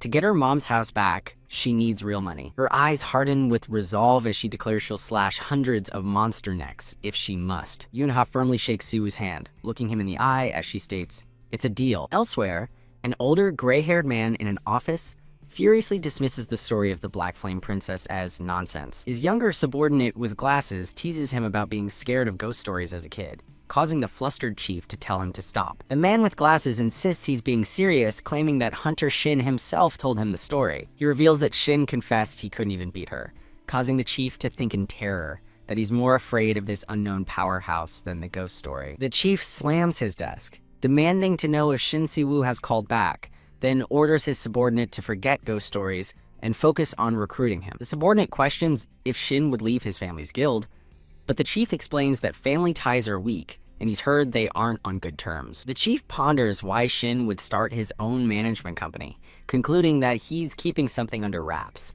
His subordinate agrees, remarking on how difficult Shin is to read, and joking it would be easier to negotiate with the eccentric master of the Legion Guild. The chief grabs his subordinate, angrily stressing that the association needs an S-rank hunter to maintain the balance of power in Korea. The chief bellows at his team leader to forget the nonsense and just get in touch with Shin Si-woo, sending the man flying into the door. A female colleague asks the dazed team leader if the president chewed him out again, as he mutters about the association's uptight nature. The team leader storms off, telling his confused colleague not to look for him and that he doesn't know when he'll be back. Marching down the hall with a determined grimace, he thinks to himself that he's not coming back. Back at the apartment, Yoon-hee uses a laptop, playfully poking the glowing cat sitting beside her as she types. She scrolls through search results, finding numerous articles praising the Wolf Guild as Korea's #1 guild. Her research continues, revealing forum posts and school project inquiries, all centered on the famous Wolf Guild. Reading through a bulletin board discussion, Yoon-ha sees comments about the Wolf Guild's overwhelming power and controversial reputation. She observes that the Wolf Guild is so famous, it gets a lot of hate, then wonders what fangirl and hater even mean. Frustrated by the modern internet and new slang, Yoon-ha laments being locked out of her old accounts and accidentally closing all her tabs. Si-woo appears in the doorway, politely asking if she has a moment. Seeing her on the computer, Si-woo comments on her using the laptop as she thanks him for his ID and asks what he is holding. Si-woo presents Yoon-ha with a new phone, ID, and bank cards, asking her to keep them safe. He shows her the new ID bearing the name Lee Yura, explaining it's a common alias for hunters seeking privacy. Si-woo admits he still doesn't know her real name. As he sits across from a quiet Yoon-ha with a gentle expression, he asks if she's still not planning to tell him. Flustered, Yoon-ha explains it's not that she's avoiding it, but she doesn't know how to explain her circumstances. Si-woo smiles kindly, telling her she doesn't have to explain now, but he hopes to hear her story someday. He stands, revealing he has something to show her and asking to borrow the laptop. A time of change, a time of great upheaval. The hunter and the hunted, in a land where tradition met transformation. Si-woo explains she needs modern knowledge, but a baffled Yoon-ha asks if the colorful video is for kids. Shocked by the video's 2-hour length and confused about YouTube, Yoon-ha is assured they'll only watch one episode about the past. The video's host explained that in the early days, awakened individuals were forcibly conscripted into military service. They continue, recounting how hunters were thrown into battle, resulting in many deaths among both hunters and civilians. The video shows a grand memorial dedicated to those who died during that chaotic time. A gavel strikes, signifying a turning point in the history of hunters. The hosts explain that hunters today are treated like superpowered celebrities, admired and cheered by the public. The female host praises her co-host King God Soo, who deflects, noting that the most famous hunters are the special rank. As the video pivots to discussing S-rank hunters, Si-woo watches with a serious expression, while the cat huffs. The cat furiously rants that his sister is S-rank material, prompting Yoon-ha to quiet it as Si-woo calmly confirms he is an S-rank hunter. Si-woo states that she is far stronger than him, a first-generation hunter, and that if news of her power got out, it would be a huge deal. He asks if she wants that kind of attention, while the cat grumbles about how annoying he is. Si-woo admits there's an issue with their plan, and Yoon-ha immediately offers to revise the contract if the terms don't suit him. Yoon-ha explains that to get attention, she'd have to reveal her past, but she lost her name in a contract with the furious cat and is bound by other restrictions. She concludes that she has nothing to grab attention with and prefers to keep her first-generation status and the unknown gate a secret. Si-woo looks down, thinking about her being used as a weapon and understanding her weariness with the hunter life. He correctly guesses she wants to live quietly after the contract, reassuring her that's why he prepared the Lee Yura alias for her. With a determined look, Si-woo insists her skills alone are enough to make her the center of attention, and there are many ways to do it. He proposes they step out for a bit to use the quickest and easiest method to prove her strength. With a confident smile, Si-woo announces they're going to get her hunter rank officially measured. Arriving at a modern high-rise building, an enthusiastic voice bellows a cheerful greeting. A man with glasses named Kim Kwang-hyun from the Hunter Association eagerly introduces himself with a business card. Another man, Park Jae-wee from Silver Moon Management, also excitedly introduces himself, offering his card. The two men shake hands, with Jae-wee apologizing for the sudden appointment and hyping up his megaton-level rookie. Kwang-hyun muses that a direct call from the CEO and a pre-assigned manager might signal the birth of a new S-rank, while Jae-wee boasts that the CEO is overseeing it personally. Both men share a knowing, excited glance, thinking this new hunter must be something extraordinary. Kim Kwang-hyun thinks to himself how this unexpected opportunity landed in his lap during a routine work trip. Park Jae-wee convinced of the rookie's immense potential, resolves to become her exclusive manager no matter what. While Kwang-yeon sees this as a poaching attempt by Silver Moon, Jae-hui sees it as his ultimate chance to rise to the top. Park Jae-hui gets a notification that the president is parking, and the two men head inside, sensing a momentous event is about to unfold. The two men wait, with anxious anticipation in an elevator. Spotting their quarry, both men erupt with a loud, overjoyed welcome. They shout, "Miss Lee Yura," as a startled Yoonha appears with Siwoo walking beside her. As Park Jae-hui gives Siwoo a parking pass, Siwoo thinks he was so startled he almost attacked him, while the cat smugly celebrates his sister being recognized. Park Jae-hui leans in close to an uncomfortable-looking Yoonha, enthusiastically introducing himself. The man, Park Jae-hui, introduces himself as CEO Shin's assistant and declares that he will be her official exclusive manager. Confused, Yoonha asks what a manager's for, clarifying that she isn't a singer, but Siwoo vouches for the man's trustworthiness. Park Jae-hui passionately grabs Yoonha's hands, vowing to support Hunter Lee with anything she needs. He eagerly offers to carry her umbrella, but Yoonha flatly rejects his offer with a simple, "No thank you." Turning away from the overly eager man, Yoonha asks Kim Kwang-yeon from the association when the measurement will start. As they leave, Park Jae-hui scrambles to follow, privately noting how dry and doll-like her personality is. A man in a beanie, seemingly a reporter, points towards the group as a photographer stands ready beside him. The reporter in the beanie speculates that Yoonha's companion must be from Silver Moon, while his photographer notes they're assigning a manager before her rank is even measured and tells her to keep the camera ready. Siwoo glances around at the crowd, wondering why so many people are present. Kim Kwang-yeon nervously explains that Hunter Yu Hwan from the Immortal Guild just left, and the reporters were following him, but Siwoo looks unconvinced.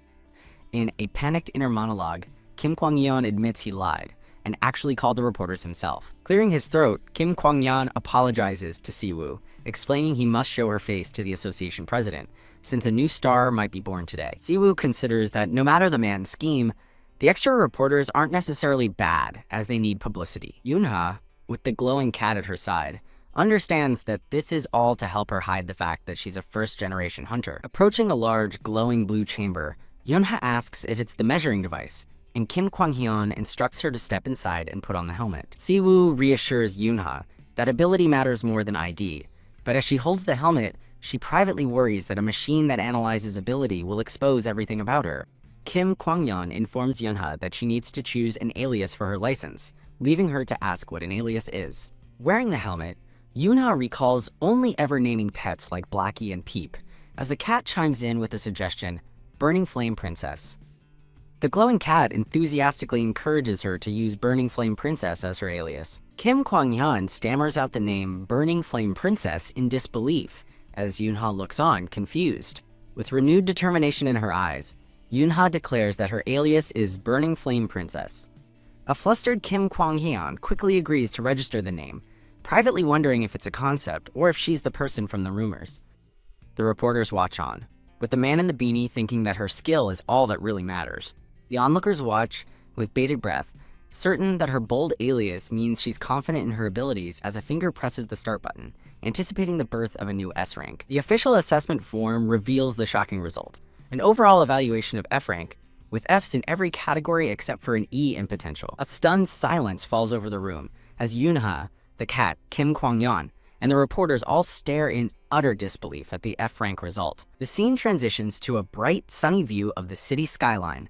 Thud, seated in a car, the glowing cat is frozen in shock. The manager, Park Jae-hui, is shown driving with a wide-eyed, stunned expression. In the back of the car, Yoonha and Siwoo sit silently as a shocked Park Jae-hui drives, the glowing cat between them. Park Jae-hui's spirit seems to have left his body as he mutters F rank, while Siwoo and the cat look on from the back seat. The cat complains that the situation is too strange, and Yoonha, gazing out the window, agrees that it's strange. In a fiery flashback, Yoonha recalls how her flame ability once made her a squad leader with an overwhelming advantage against monsters. The cat panics over her F rank result, questioning how it's possible when she's formed a contract with a divine beast. Yoonha realizes with a serious expression that the measurement didn't even take her contract with the divine beast into account. The cat sweats, calling it stupid that the latent power of a divine beast's contractor would be ranked F, as Yoonha wonders if the machine malfunctioned and decides to speak up.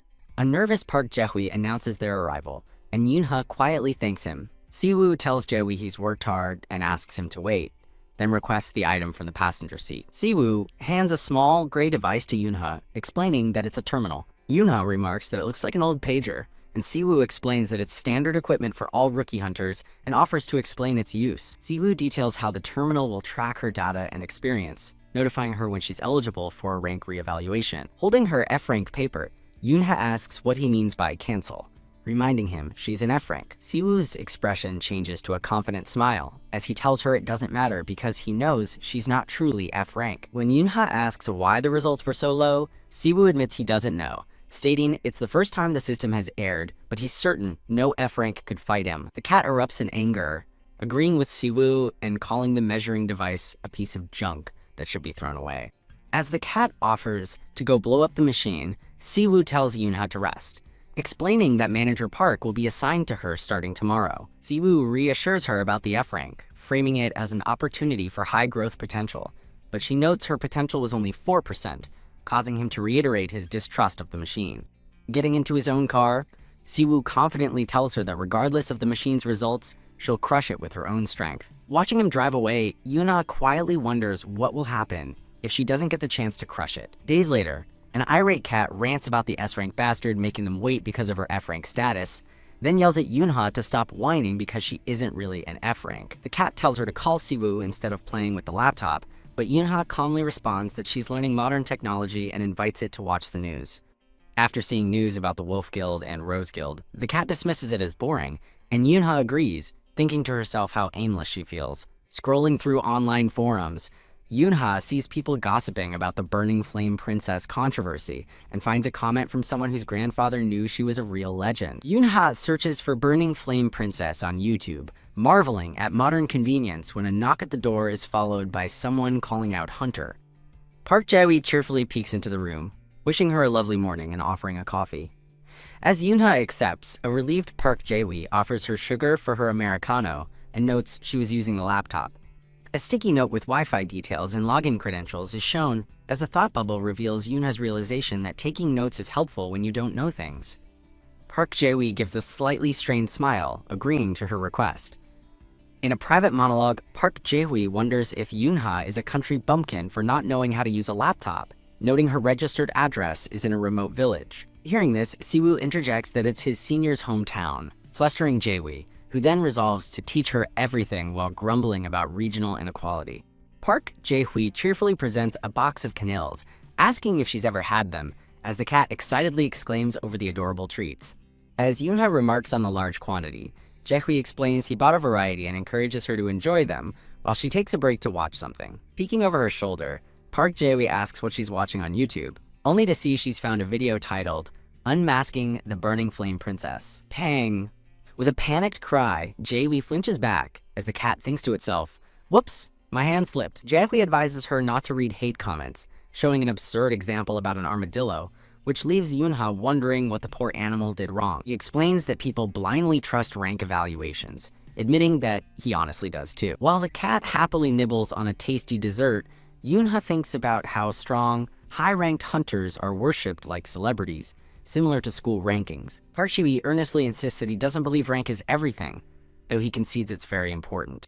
As Yoonha listens, he continues his thought, explaining that some B ranks outperform A ranks, proving there's more to a person than their grade. Leaning closer, Jae-wee suggests her fame isn't just about her rank but her risky outfit concept, which seems to catch Yoonha by surprise.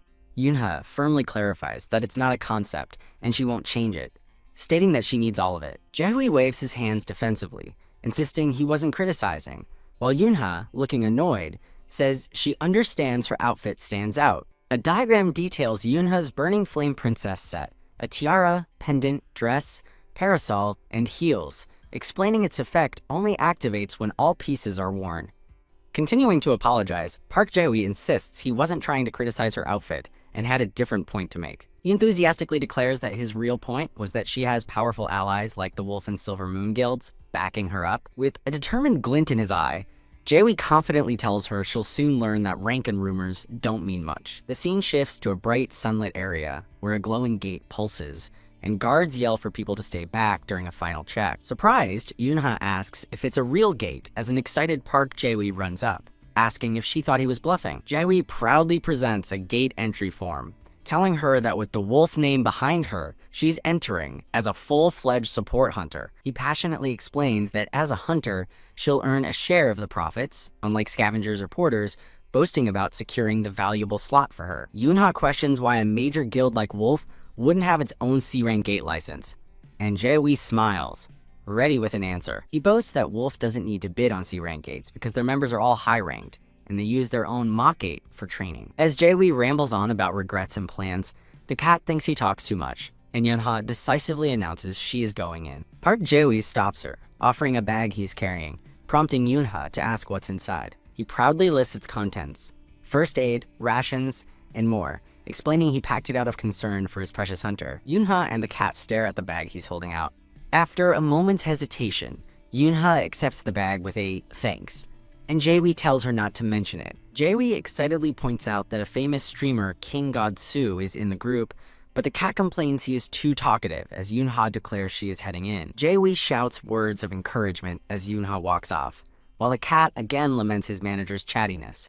Yoonha walks toward the gate, drawing the stares of a group of rough-looking hunters. The cat furiously demands the punks lower their eyes, while Yoonha wonders why they're staring, guessing they saw the articles about her. An official directs the hunters and scavengers to their positions, and Yoonha steels herself, resolving to focus on the job.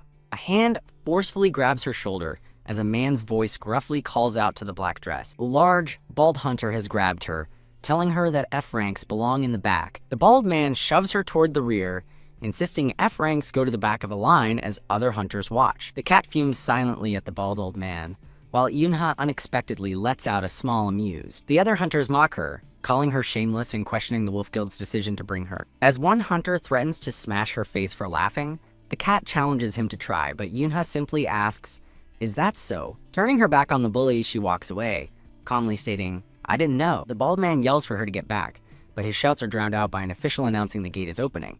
As the green gate roars to life, a countdown begins, and the bald hunter clicks his tongue in frustration. An announcement echoes that the dungeon gate is open, filling the air with a terrifying adrenaline. Yoonha steps forward, crossing the threshold into the swirling vortex of the gate. Watching from a distance, a worried Park Jae-wee questions if sending an untrained F rank into a dungeon was the right call. A powerful surge of energy radiates from the gate's swirling entrance.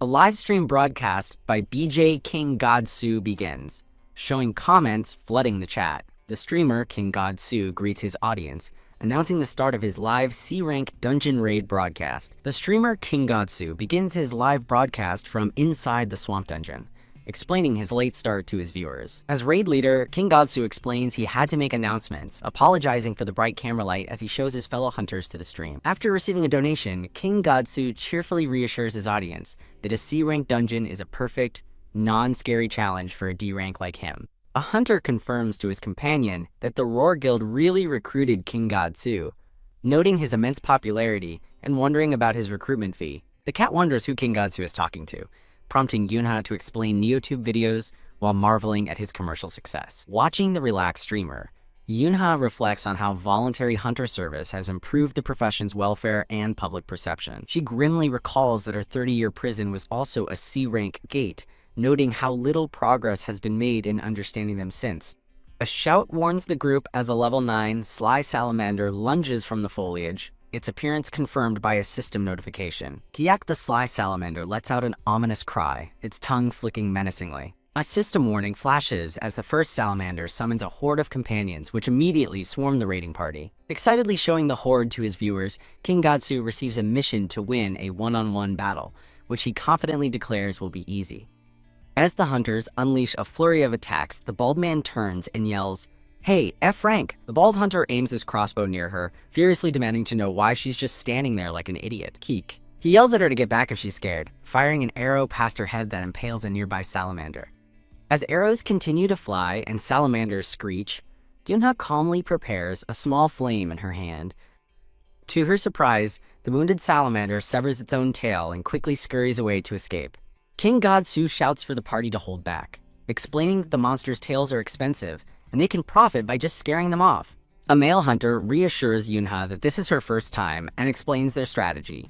Secure the valuable tails first, then hunt the monsters down. The party members tell her to stay in rear support, but the man patronizingly suggests she try to hit at least one monster to gain experience points. As he suggests she might rank up, her terminal shows all her stats. Monsters defeated, assists, and points are currently at 0. Looking at her terminal, Yoonha realizes she must land a hit to gain experience and resolves to pull her weight for her share of the profits. Kikiak King God Su grins at his camera, announcing that 5 more salamanders are on their way. As a hunter lunges, yelling for someone to grab a tail, the targeted salamander lets out a sharp kick. With a look of fierce concentration, Yoonha raises her hand as a powerful vortex of dark purple energy gathers around it. The severed tail twitches on the ground, and Yoonha realizes it's not just a nerve reaction as the bald hunter takes aim nearby. The bald hunter yells, "Hey F-rank," just as a severed, twitching tail is sent flying directly toward her. He glares at her, mockingly asking if she's really scared of a simple level 9 monster. As Yoonha turns away, the bald man yells that he's not finished talking, fuming that she's getting on his nerves, while the cat fumes that he's been picking a fight the entire time. Standing silently while the bald hunter fumes behind her, Yoonha looks at the empty spot on the ground and thinks, it's gone. As the bald man shouts at her, another hunter asks if she took the missing tail, but Yoonha calmly denies it. The hunter apologizes, but Yoonha thinks to herself that something is definitely wrong, feeling as if the tail was pulled away by an unseen force. During a break by the campfire, the cat complains about the lack of coffee and finds itself missing Park Jae-wee's hospitality. Checking her terminal, Yoonha sees she still has 0 experience points and laments being distracted, but feels confident she will get a chance to fight soon. King Godsu leans over to cheerily reassure Yoonha, telling her not to be discouraged by her slow start. The cat furiously tells the streamer to stop hitting on Yoonha, who coolly asks, "What about it?" when he identifies her as the Burning Flame Princess. King Godsu smiles, telling her not to be so stiff and that he's just offering some friendly advice as a senior hunter. Annoyed, Yoonha rejects his offer of advice, while the cat angrily wonders who he thinks he is to speak to her like that. Ignoring her refusal, he patronizingly tells her there's no need to be ashamed of being weak, enraging the cat, who mentally tells the jerk to back off. He lectures that beginners mistakenly target smaller, faster monsters, but Yoonha internally disagrees as he smugly asks if she really knows anything at all. The cat furiously yells that King Godsu is the ignorant one, while the streamer advises his audience to target bigger, slower monsters, prompting the cat to retort that Yoonha is faster.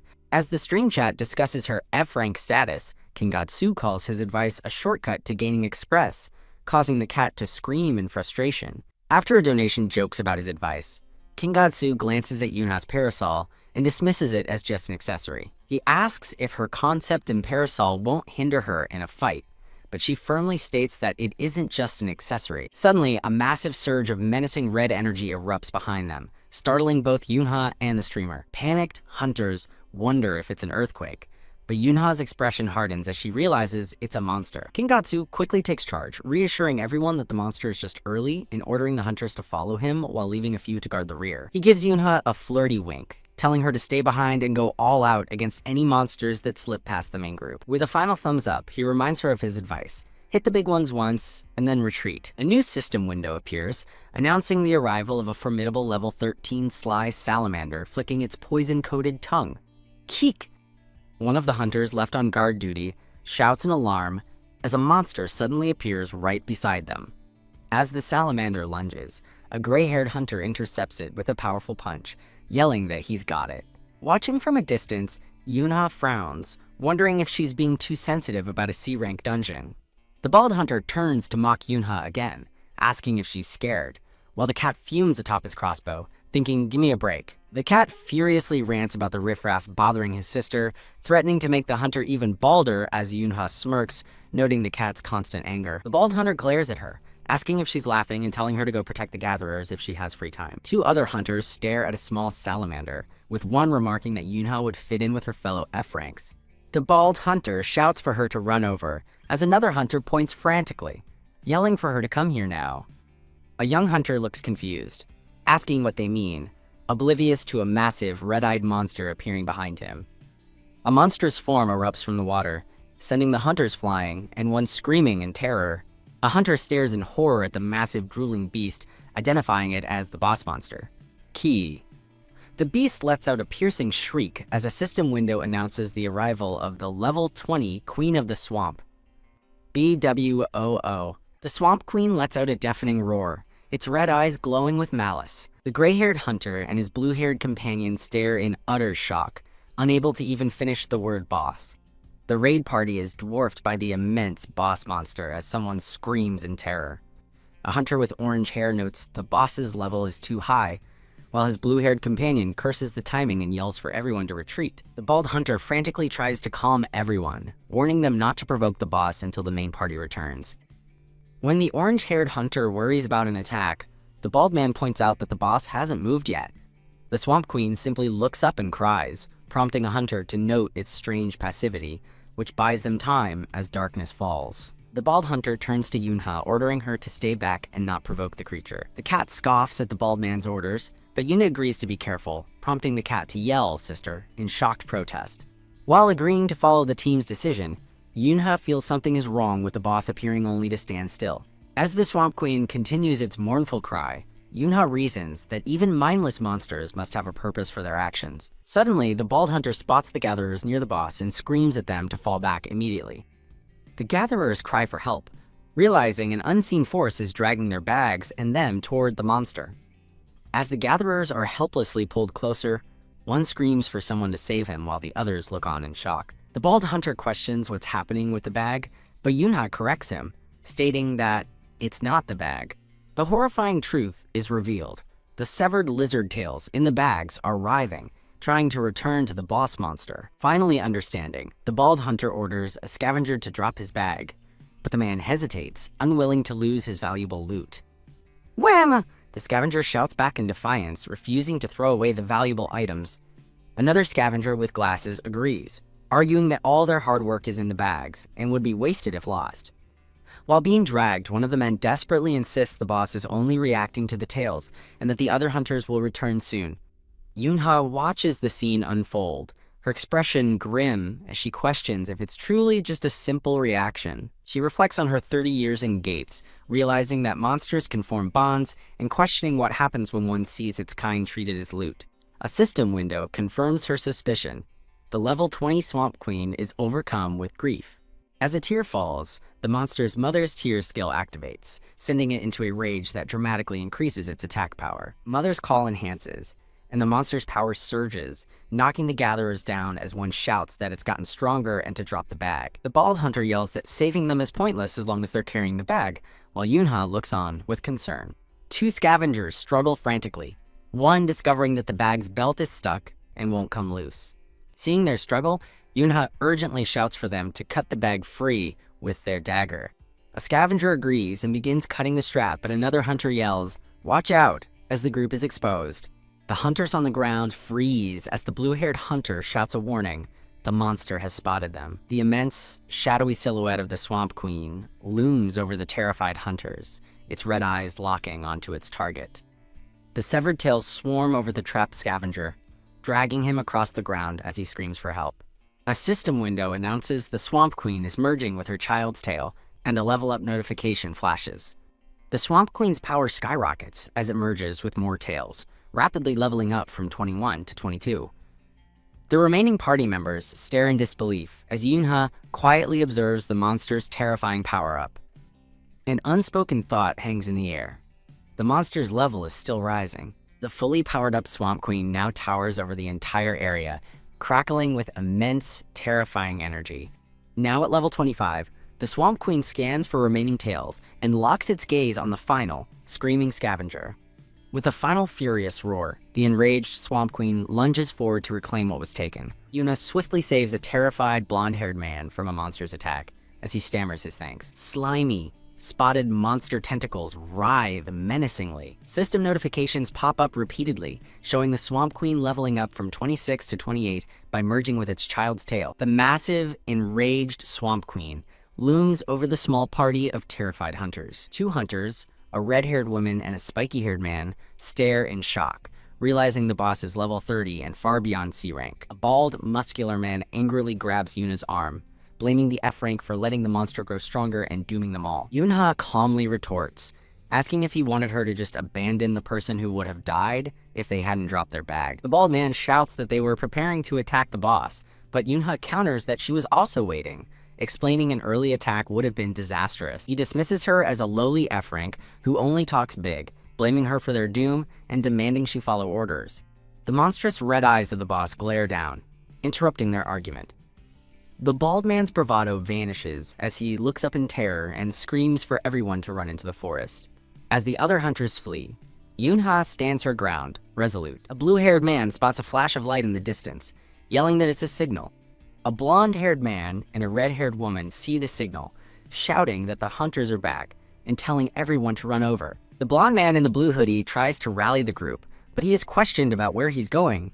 As the monster bears down on the remaining few, a voice desperately yells for the princess to get to safety. A blonde-haired man in a blue jacket pleads for her to listen, saying it's too dark to fight, just as her one who reads the night passive skill activates. He begs her to come back, questioning what she can do with only a parasol, as her hand clenches around it. The man panics, shouting that even though he told her to aim for the big one, this is just too much. Yunha floats before the giant monster, channeling immense purple energy into her parasol. She unleashes a devastating attack, a focused beam of pure purple power striking the beast. The attack erupts in a massive, blinding explosion of purple energy. A blonde-haired streamer stares at his monitor in disbelief, exclaiming that she took out a level 30 boss in one hit with a parasol while his chat explodes. As his chat speculates that she can't be F-rank, the streamer insists it must have been a scanner error. He rationalizes that maybe she just finished off an already prepped monster, while his viewers debate the legitimacy of her power. Burning Flame Princess is trending for silencing critics with her stunning debut, as a user passionately declares their belief in her. A brown-haired man with a ponytail beams with pure, unadulterated joy. The brown-haired man, Manager Park, gushes to Yunha that he always believed she was more than F-rank, while the cat smugly points out his earlier doubt. A narrator reveals that even CEO Shin was thrilled by her performance. Manager Park excitedly tells Yunha that as proof, CEO Shin has prepared a gift for her. The cat perks up with interest. With a cheerful thumbs up, Manager Park delivers a shocking message: pack your stuff and get out. Standing outside an apartment building with her laptop and a single backpack, a confused Yunha and her cat wonder what's going on. A promotional image for the Scanlation group is displayed. The cat narrates the confusing situation, while Manager Park offers to help pack, only for Yunha to state she's already finished. Manager Park tells her to wait while he gets house-related documents, and the cat internally concludes that this is definitely a betrayal. The cat dramatically declares this a betrayal, and Yunha spots a familiar-looking car. Shin Si-woo sits in the driver's seat, asking Yunha where Manager Park is and why she's alone. The cat panics, accusing Manager Park of stealing the house deed and kicking them out, but Yunha calmly assumes the documents are contract-related. Shin Si-woo explains it's not urgent, and that he told Manager Park to leave so they could go check something out themselves. While the cat frets about betrayal and the stolen deed, Yunha coolly asks why she'd need her house deed anyway. Shin Si-woo asks if Manager Park did not explain anything, and Yunha confirms he only told her to pack for a surprise. A flustered Shin Si-woo utters a quiet "Ah." Realizing the misunderstanding, he runs a hand through his hair and awkwardly explains that he has a gift for her. Shin Si-woo clarifies that the house deed Manager Park mentioned isn't his, it's hers. He opens the car door, revealing that this is her new residence for the next year. Yunha stares up in absolute awe at a towering, luxurious skyscraper against the night sky. The cat screams in disbelief that the whole building is hers, while Yunha struggles to comprehend, noting the contract mentioned shelter but not something this extravagant. As they walk through the pristine lobby, Shin Si-woo explains her new living arrangements and suggests she familiarize herself with the route to the garage. Standing before an elevator, he reminds her about the external floor panel and muses that she should have practiced using it. He gestures to the door of Unit 1702 and asks if she would like to open it herself. The black-haired man confirms their agreement, stating a handshake wouldn't hurt, and refers to something as the key. The woman with a crown questions the black-haired man why he is suddenly grabbing her hand, demanding the key. The black-haired man appears flustered, noting that the entry system has changed significantly over the last 30 years. The woman with the crown, accompanied by a glowing cat, walks across a reflective floor towards the black-haired man. The woman expresses her admiration for the spacious and clean apartment, which she decorated to be as neat as possible. The woman explains she set up the lights to turn on automatically, and offers a remote for the living room curtains. Control lights, control curtains. Does it have any other functions? The woman presents a note with instructions for the lighting system, including a warning not to break the remote. The black-haired man comments on the lighting guide, and the glowing cat playfully calls the woman sis and sparkly. The black-haired man smiles, telling the woman it's just in case she gets confused, while the cat calls him a roast. The woman calls his gesture very considerate, while the black-haired man offers a polite smile. The woman states it's basic courtesy and asks the black-haired man to come over as she wants to show him something. The black-haired man stands by the window, overlooking the city at night, holding something in his hand. The woman, with the glowing cat beside her, asks the black-haired man for his opinion on the night view. The black-haired man asks if the night view resembles the Seoul skyline she once saw. The black-haired man looks at the woman, remembering what she said in front of her mother's grave. The black-haired man explains the route to her mother's place, and mentions he has narrowed down candidates for something. The woman asks the black-haired man if he has a lot of money, given his spending on her. The black-haired man confirms he has a lot of money and is willing to spend on her, implying she didn't know. The woman expresses surprise at how much money he has for a consignee. The woman states there's a lot they don't know about each other and that their contract isn't normal. The woman asks the black-haired man why he is doing all this for her, referring to him as a first-generation hunter. The black-haired man dismisses the first-gen hunter talk, and the woman demands to know the real reason. The woman asserts she has the right to ask why he is doing all this for her. The black-haired man implies that if she knew the reason, she might terminate their contract. The woman asks if he plans to terminate the contract if the reason turns out to be trivial. The black-haired man states he just wants to understand, standing with the woman in front of a city view. A dark, ominous text appears, warning the young master not to disappoint them as he looks determined. The man in the robe states, "You're our only hope," with glowing red hands behind him. The black-haired man smiles, admitting that it's scary as he stands with his arms crossed. The black-haired man explains he wants to quit being a hunter because monsters are terrifying and he can't stand the stench of blood. The black-haired man, the next guild leader of Wolf, admits that saying he wants to run away sounds ridiculous. The black-haired man declares he doesn't care about responsibility or honor, wanting only to run away with everything he has. The black-haired man tells the woman she can laugh if she wants to, accepting that his desire to quit is unusual. The woman states that living a life she doesn't want is worse than anything, as the black-haired man looks stunned. The black-haired man asks the woman if that's her answer, as she looks at him with a serious expression. The woman confirms her answer and asks the black-haired man if he has anything else to say. The black-haired man replies, "No," as he looks directly at the woman. The woman confirms the furniture explanation is done and tells the black-haired man to ask Manager Park if anything comes up. The black-haired man says he will be going now, as it's getting late, and the woman watches him leave. The black-haired man wonders why the woman isn't saying anything as she looks at him with an intense gaze. A close-up of the woman's face shows her serious, determined expression as she looks at her phone. The woman's phone displays an article about the Burning Flame Princess with various related article titles visible. A man in a robe, with sweat on his chest, stares intensely at the viewer. The woman, wearing a crown, is shown with a hand reaching towards her face. The blonde-haired woman informs the other person that tomorrow they have lunch with NYC council members and a meeting with the US Hunter Association. The blonde-haired woman explains they will move to the European Association's NYC office to meet Mr. Anderson and reschedule the Mexico Association meeting. The blonde-haired woman states business trip preparations are complete and their scheduled briefing is done, offering to pick him up at 11 a.m. tomorrow. The blonde-haired woman looks surprised as the man says, "Huh?" and tells him to book a flight to Korea. The blonde-haired woman expresses concern about his schedule and asks if they should contact the guild first, considering public sentiment. A blonde-haired man with an open robe stands confidently in a high-rise apartment at dusk. A dark-haired man with a smirk wonders if he's still in a position to care what others think. A cheerful brown-haired man with a small ponytail gives a happy salute. The man, Park Jae-wi, excitedly explores a new furnished apartment, marveling at how lively it feels, and asking Yoonha if she likes it, to which she agrees. Yoonha admits she's never lived somewhere so nice, while the cat complains about the lack of a cat door, demanding better attention next time. Park Ji-vi laughs, admitting he's never lived so well either, and gushes that their CEO really cares about Hunter Lee. He internally reflects on the CEO's attention to detail, finding the process a hassle. In a flashback, Park Jae-wi questions the CEO's choice of a pricey studio near Seoul Forest, noting its prime location will likely double in value. The black-haired CEO overrules him, citing the need for a secure location with no direct transit from their own house. The CEO continues his strict requirements.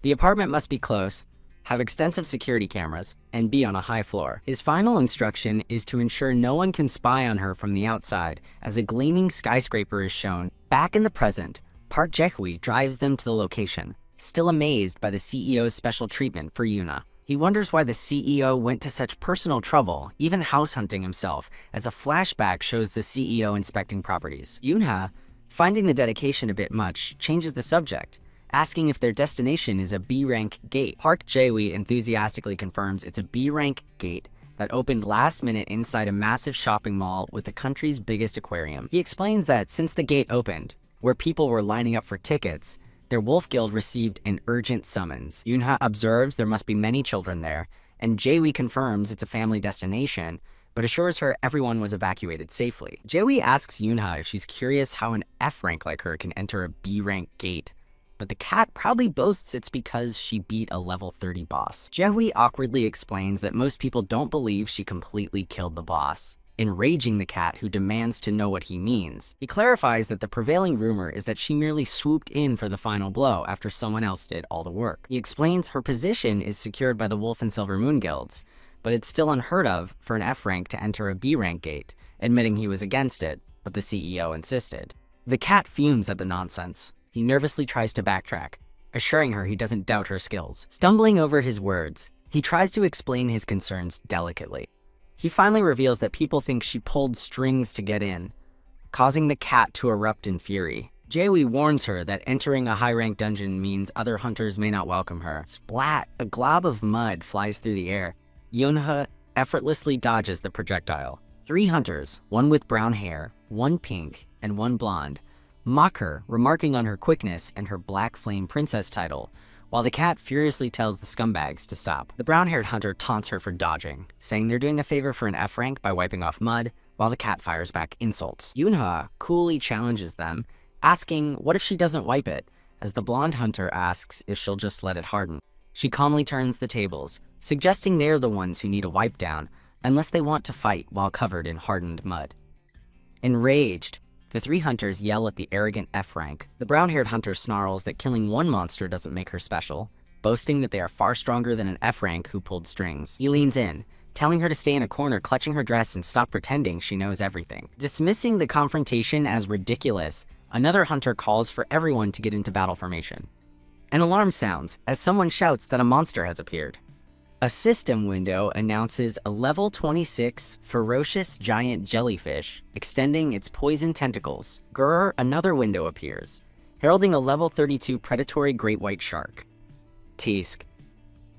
The brown-haired hunter shoves past Yoonha, ordering her to stay quiet and not get in the way. The cat urges Yoonha to beat up the jerk and the monster to show off her skills, but she declines, stating she's there as a guild member, not a solo hunter. Yoonha calmly observes the hunters, realizing they're on a whole different level and deciding to sit back and watch, as the fight will be over quickly. Kiamong. The cat wails in frustration as Yoonha notes she'll get her share without doing anything, which is great for avoiding annoyances. Suddenly, King Godsu pops up beside her with a cheerful "hello," startling both Yoonha and the cat. Yoonha rattles off his entire extensive profile as a D-rank hunter and streamer, leaving him pleased but also slightly creeped out by the detail. She questions what a member of the Roar Guild is doing here, and he explains he got a spot from the Hwarang Guild, coyly asking why she thinks he came. He mockingly asks if she thinks a D rank like him could stream a B rank raid, pointing out that nobody is paying attention to them anyway. He leans in menacingly, touching her chin as the cat interposes itself between them. The cat yells at the pervert to get away,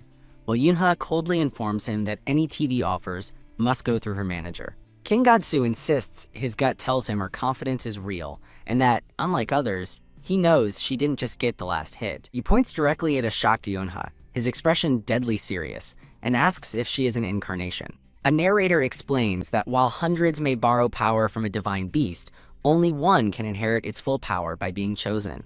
This chosen individual becomes an incarnation, receiving immense power in the process. A pair of hands cups a swirling bright orb of cosmic energy, representing the power of an incarnation. King Godsu explains his deduction, citing the example of Wang Wei, an S-rank hunter in China, an incarnation of the ox, who possesses monstrous strength. He speculates that if an incarnation's divine beast were to manifest, they could tear the ground apart, emphasizing the unimaginable power they gain, even as an F rank. The cat boasts about its own greatness, while King Godsu, admitting he's a pervert but knowledgeable, speculates Yoonha's divine beast must be a powerful type like a dragon or tiger, piquing his curiosity. Whoa! Clack. The cat, however, is furious at the insult, and vows to teach him a lesson. A shout rings out, announcing the presence of civilians, as King God-Soo and Yunha turn in shock. A hunter with a red cape points out that the radar didn't show any civilians, while another shouts that there are more deeper inside the gate.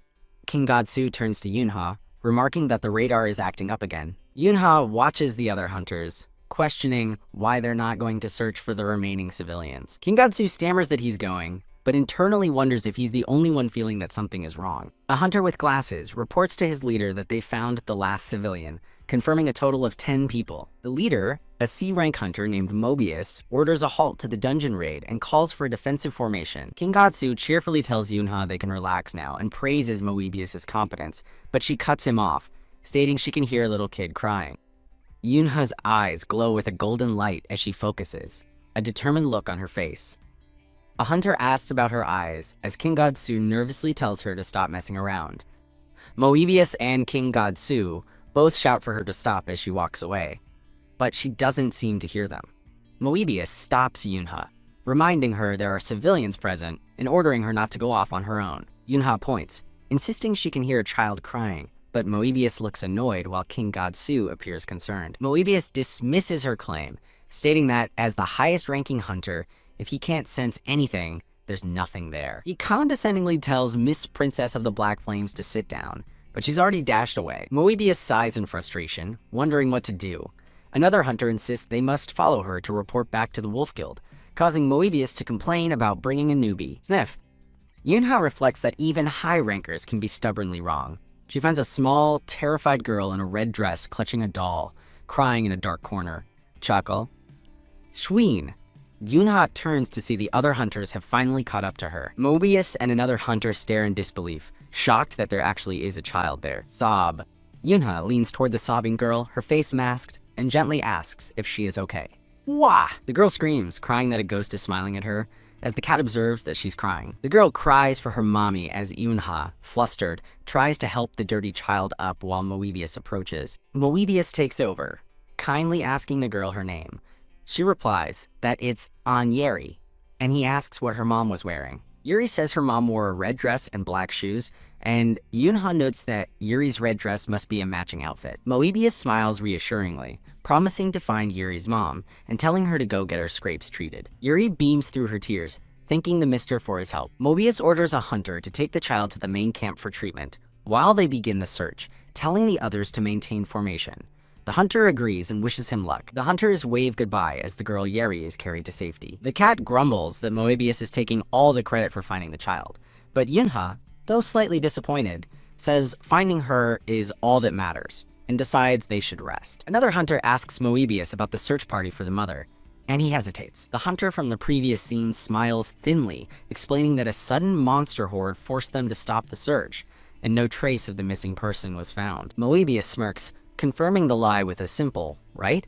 A purple-haired woman with glowing eyes playfully threatens the reader to visit a website.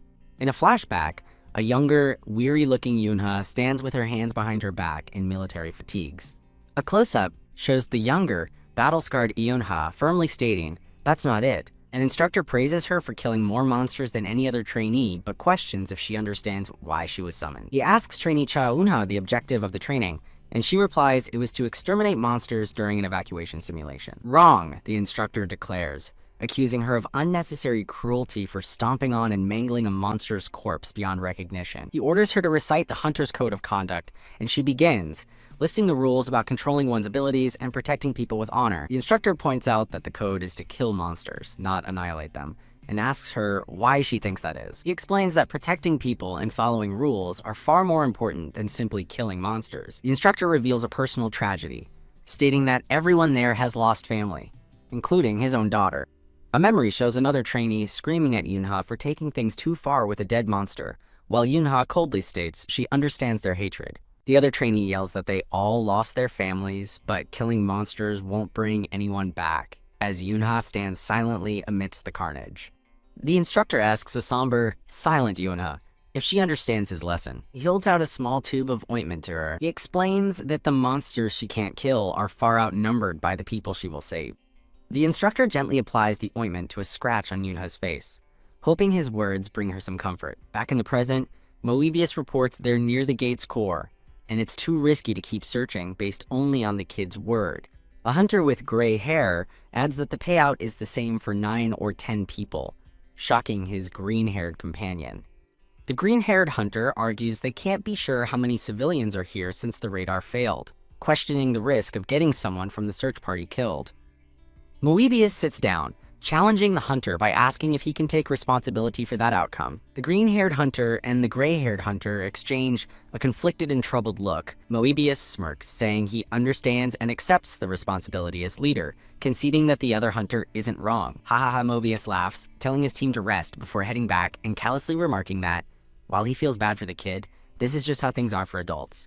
As the gray-haired hunter watches, the green-haired hunter gets up, claiming he'll take a quick look around, since there's a difference between looking and not looking. The green-haired hunter mutters that he just wants to check so he can tell the kid her mom's not here, then jumps in fright as Yunha appears behind him. Holy crap.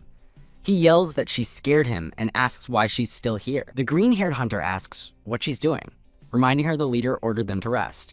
He watches in shock as Yunha walks away, shouting that she's going in the wrong direction from the main team.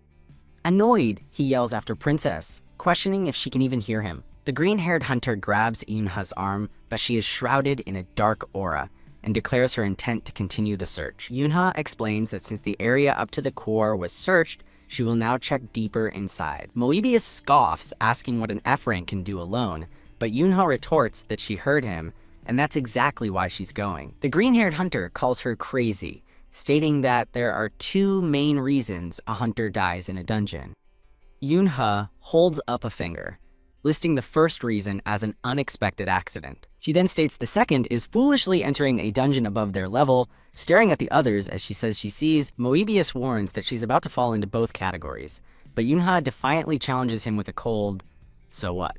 Moebius, now looking serious, asks if she's truly committed to searching alone. The green-haired hunter furiously accuses her of disobeying the leader's order, but Moebius calmly tells him to let her go. Moebius gives Yunha an ultimatum: bring back a scrap of the mother's red dress, or he'll hold the Wolf Guild responsible. He questions her confidence, pointing out that if she knew where the mother was, she would have gone immediately after finding the child. The green-haired hunter interjects, refusing to let a support hunter go rogue and warning her of the damage it would do to the Wolf Guild. Moebius concedes, telling her to find something, even if it's just a body or a piece of cloth. Yunha and the concerned green-haired hunter share a tense, silent moment. What? The green-haired hunter snaps, losing his patience and yelling at her for not understanding his warnings. Moebius watches her depart, telling her to stay put to avoid injury, and wondering why she's ignoring her senior. The green-haired hunter grabs her shoulder, demanding her training class number and boasting that he's from the 123rd class. With a confident smirk, Yunha calmly puts her hand over his. She leans in close to the suddenly terrified hunter, quietly asking, "Me?" She reveals she's from the first, leaving him speechless with shock. Gasp. Panting, a woman frantically searches in the darkness, calling out for someone. Splish, the woman's heel steps into a shallow pool of water. A woman in a red coat frantically calls for Yeri, using her phone's light to guide her daughter, Ak. While calling out for Yeri, the woman trips and falls hard, her phone skittering across the wet ground. She panics, realizing her phone screen might be broken and the battery is low as she wonders how much time has passed. Looking at a photo of a smiling Yeri on her phone, the mother tearfully calls out for her baby, her face smudged with dirt and tears. The mother looks on with desperate hope. She continues searching, but finds no trace, beginning to fear that Yeri is already gone. In a flashback, the mother apologizes to Yeri for her birthday, saying they wouldn't be in this mess if they had gone to the musical she wanted. A smiling Yeri reassures her mother, saying she was happy just to be with her, and asking if they can see the musical after the hunters rescue them. The mother smiles and agrees, then spots something horrifying behind them and screams for everyone to get back. A massive wave crashes down, and the mother cries, "No!" as she desperately holds onto Yeri before they are both engulfed. As they are dragged apart by the torrent, their hands tragically slip from each other's grasp. In the churning depths, the mother cries out for Yeri as her daughter's hand slips away. Dragged into the abyss, a terrified Yeri calls out for her mom one last time. Back in the present, The mother's face is a mask of shock and grim resolve. She steels herself, thinking that she's a mother and can't give up on her child, vowing to keep her head straight. Her focus is shattered by a sudden, sinister presence as her phone's light illuminates the encroaching darkness. A massive, monstrous eye reflects in her own, and she stares in silent, paralyzing terror. "Ah," she gasps, her phone revealing the horrifying form of a creature lurking just before her. A blood-curdling scream echoes through the dark space. Crash! Her phone clatters to the ground, its screen flaring with a brilliant final light. A gigantic, one-eyed monster lunges from the shadows with blinding speed. Gasp! A massive, unblinking eyeball fills her vision, paralyzing her with fear. Kya! The mother screams, scrambling backward on the wet ground in absolute terror. Eek! She flinches as a hand suddenly appears before her, reaching out from the gloom.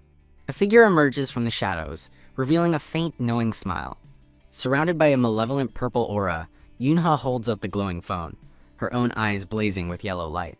As the mother screams in terror from the ground, Yunha calmly asks if she's okay.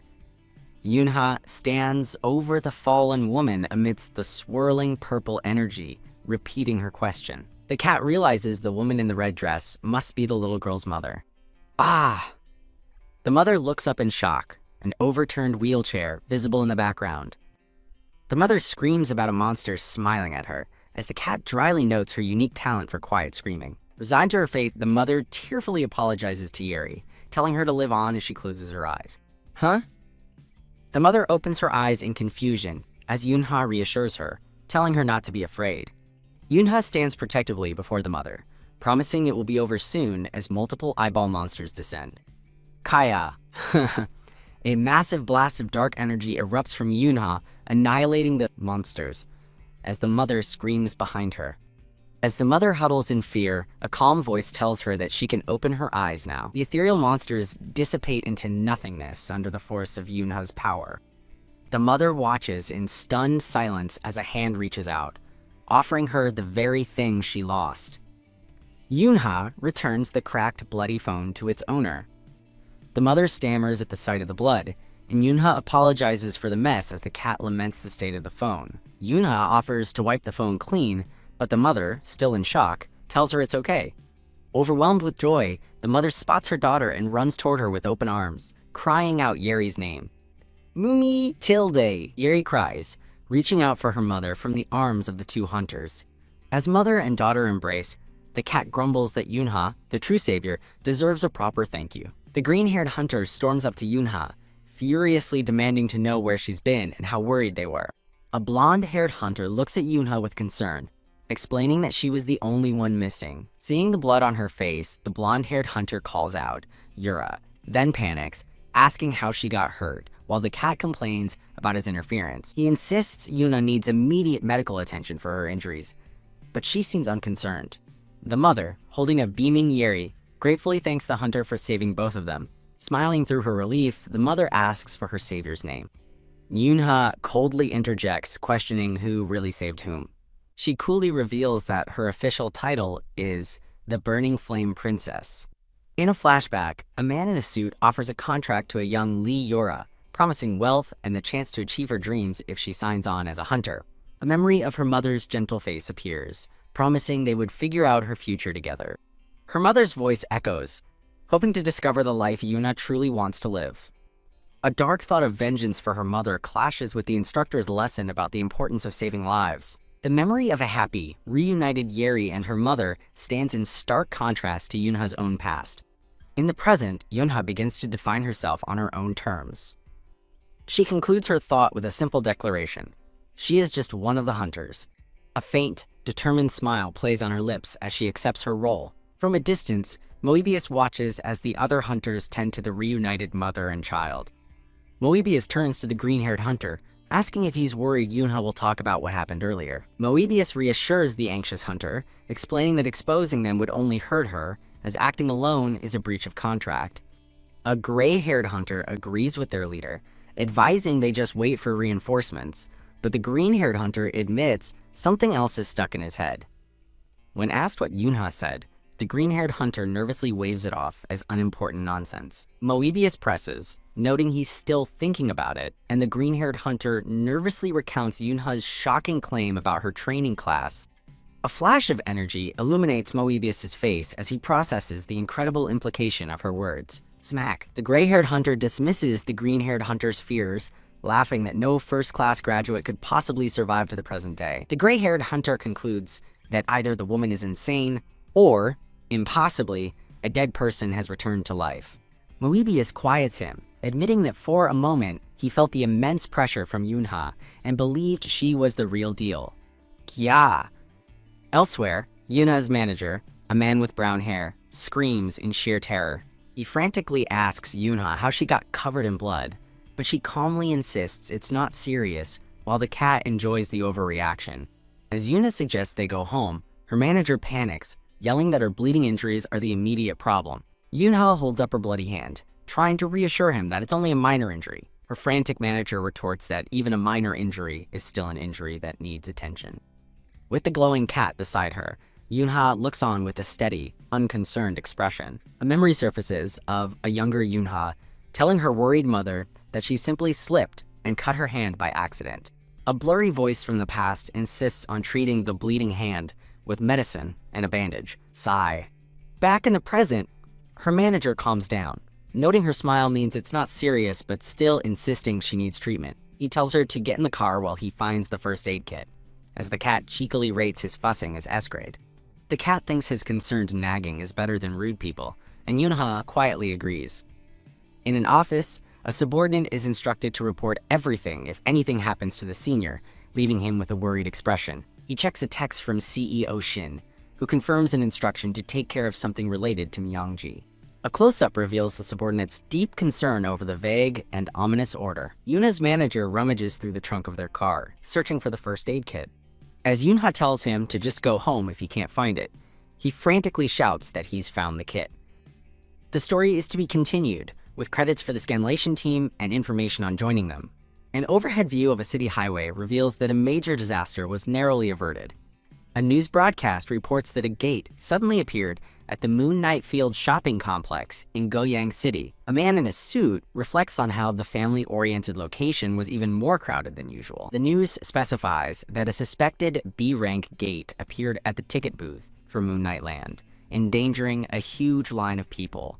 At a briefing, an official explains the growing problem of unstable gates, crediting the rapid response of hunters for preventing a catastrophe. Yuri's mother gives a tearful press conference, thanking the Princess of Black Flames for saving both her and Yuri. The incident sparks a scandal, with online comments questioning the Wolf Guild's decision to send an F-rank into a B-rank gate. Public outcry continues online as people mock the Wolf Guild, call Yunha a gimmick, and question why the guild remains silent amidst the controversy. A black-haired man with blue eyes stares intently at his laptop, watching the events unfold. He clicks his mouse, thinking to himself that everything is proceeding exactly according to his plan. He muses that with all the public heat focused on his senior, any talk of Baekrang has conveniently vanished. Believing everything is perfect, he looks at a video titled, "Why Does Everyone Hate the Princess of Black Flames?" Despite his satisfaction, he feels a nagging anxiety, even as he reminds himself their deal is none of his business. He reviews texts from manager Park Jae-hui, who first reported dropping Hunter Ayura off, and later messaged that she came out injured and covered in blood. Hesitantly, the black-haired man dials the number saved in his phone as Ayura Sunbae-nim. On the call, he identifies himself and explains he's calling to check on her after hearing she was hurt. Crunch! He confirms she's hurt, but she dismisses it as not even needing a band-aid, though he insists she get it checked. Crunch! Hearing her eating, he asks if it's a bad time, but she bluntly tells him to just say what he wants to say. She explains she is just watching YouTube and eating chips, prompting him to ask what she is watching. Her screen shows a 90s pop hit special featuring old-school artists Lee Ji-younghwa and Dadabo. Stunned, he repeats a 90s pop special and asks if it's good. She replies that it's decent. He asks if she's alone, and she hesitates for a moment before confirming that she is. As he opens his door, the black-haired man is stopped by a subordinate who greets him as Young Master. The black-haired man's subordinate informs him the car is ready, but is brushed off with a curt, "I'm just stepping out for a minute." As the young master heads for the door, his subordinate panics, frantically asking where he's going. The subordinate yells after him, desperately reminding him of his imminent hospital appointment. Pleading, the subordinate reminds the young master that his sick father is waiting, but is again told he's just stepping out for a while. His subordinate begs him to reconsider, questioning what could be more important than his father's health, as the young master's hand clenches in frustration. With a fierce glare, the young master orders his subordinate out of the way, declaring that this is more important. The scene shifts to Yunha's apartment, where the black-haired man remarks that he didn't expect her to be a 90s pop fan, while the cat internally scoffs at the genre's tackiness. Yunha notes how fast he arrived, as the flustered man runs a hand through his hair, asking if it's raining. He observes that she doesn't look badly hurt, and Yunha simply replies, "Told you," as the cat complains about the lack of faith in her skills. Yunha invites him in, offering a towel and a beer, which he politely declines. She asks for help hooking up the TV, explaining she accidentally turned it off trying to record the show for him. He agrees to help, despite not being a fan. As he sits down at her laptop, he offers to put on the last video she watched, and she asks him to start it from the beginning. He agrees to watch it with her, but is stunned to see her viewing history is filled with videos about people hating the Princess of Black Flames. Offering him snacks, Yunha asks what's wrong, prompting him to confront her about watching all the hate videos. Dodging the question, Yunha pivots, asking him what exactly a concept hunter is. He admits that he looked up the term out of curiosity, but couldn't make sense of the explanations he found online. As he explains it was a term he kept seeing, he suddenly bows his head and apologizes to her. He blames himself for all the hate she's receiving, apologizing profusely and acknowledging the importance of a hunter's reputation. In a sorrowful monologue, he confesses to using her as a shield, a necessary price for their deal from the very beginning. He laments letting them destroy the reputation of a hero for his own selfish cowardice, but Yunha interrupts, telling him to lift his head. She gently raises his chin, forcing him to meet her gaze as he looks up with a shocked, vulnerable expression. He averts his eyes slightly, his expression somber as her hand remains on his chin.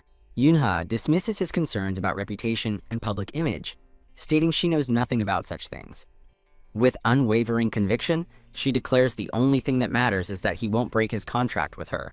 The black-haired man's gaze returns to hers, his expression now serious and focused. Leaning closer, she tells him he's the only one she can count on, dismissing online trolls as irrelevant nobodies who have nothing to do with their contract. She firmly states that unless he's broken their deal, he has no reason to apologize or hang his head in shame.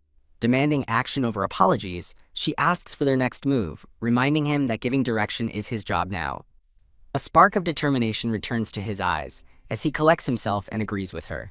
Though he agrees, he can't shake the feeling that something is still deeply wrong as rain streaks down the window of the high-rise apartment. A narrator explains that a gimmick hunter is an awakened person who chooses not to participate in combat. The explanation continues, stating they avoid fighting due to the inherent danger or simply because they don't want to fight monsters. A man with dark hair clarifies that they instead adopt a gimmick and center their public activities around that persona. Cha Eun-ha compares the idea to cosplay, though she correctly senses there's more to it than that. He explains they are closer to celebrities or TV personalities, prompting Cha Eun-ha to ask about a famous streamer, but he clarifies that Hunter lacks a specific gimmick. Still confused, Cha Eun-ha wonders why such people are hated if they are simply working hard in their own way. He reveals the prejudice stems from the fact they are usually low-rank hunters, leading people to assume they lack real combat skills. Furthermore, they are looked down upon for appearing on television instead of participating in dangerous gate raids. Cha Eun-ha angrily summarizes the situation.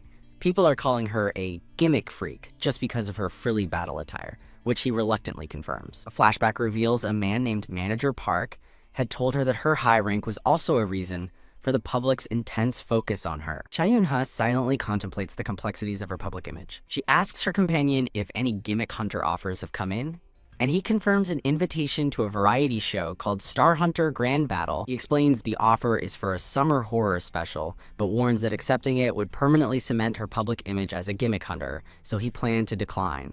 To his surprise, Cha Eun-ha looks at him with determination and firmly states, "No, I'll do it." He protests that the mainstream show will solidify the public's perception of her, but she argues that since her dresses are her main equipment, she's already stuck with the label. With newfound resolve, she clenches her fist and declares that she will shatter the prejudice against gimmick hunters. He stares back, utterly baffled by her bold and passionate declaration. Pointing forward, as if presenting a business plan, Cha Eun-ha appears ready to put her words into action. Her sudden intensity leaves him looking completely lost and confused. Later, standing in a clothing store, he asks if her grand plan to solidify her gimmick is really just to buy some casual clothes. Kaya. Her cat spirit shrieks in horror as Cha Eun-ha nonchalantly adds that wearing a dress all the time was becoming uncomfortable anyway. She models a plain beige t-shirt, asking if she looks normal, while her frantic cat spirit begs the S-Rank barbecue to stop her terrible fashion choice. Deciding her normal outfit is a gimmick in itself, he suggests they go somewhere else. In a much more upscale boutique, her cat spirit is overcome with joy, ecstatically shouting that it will take one of the elegant outfits. As the cat gushes over the beautiful clothes, Cha Eun-ha realizes she can't afford them, prompting him to offer to pay. She politely refuses, stating he's already given her so much, but he insists his prior help was merely part of their contract. He suggests adding the clothes to the contract to make her feel more comfortable, an offer she gratefully accepts. While the cat spirit adores the luxurious fabric of a new shirt, Cha Eun-ha remarks that she liked the other one better, causing the spirit to lament her humble taste.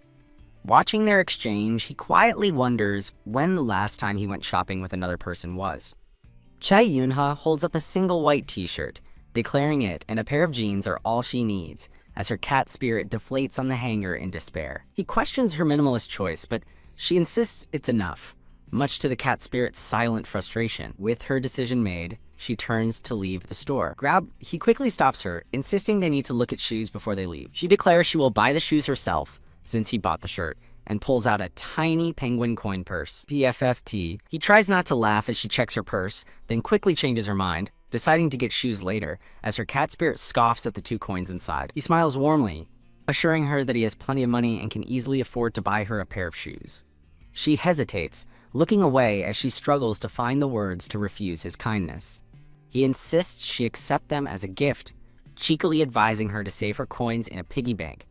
The talk of money suddenly triggers a memory for Cha Eun-ha, who turns to look at her glowing and suspiciously happy cat spirit. A system window appears, confirming her memory. The Wandering Cat of Darkness had sponsored her 100,000 coins as an apology, bringing her balance to 300,000. She turns to her companion and asks him if he knows what she can do with 300,000 coins. She looks at him with wide, curious eyes, waiting for his answer.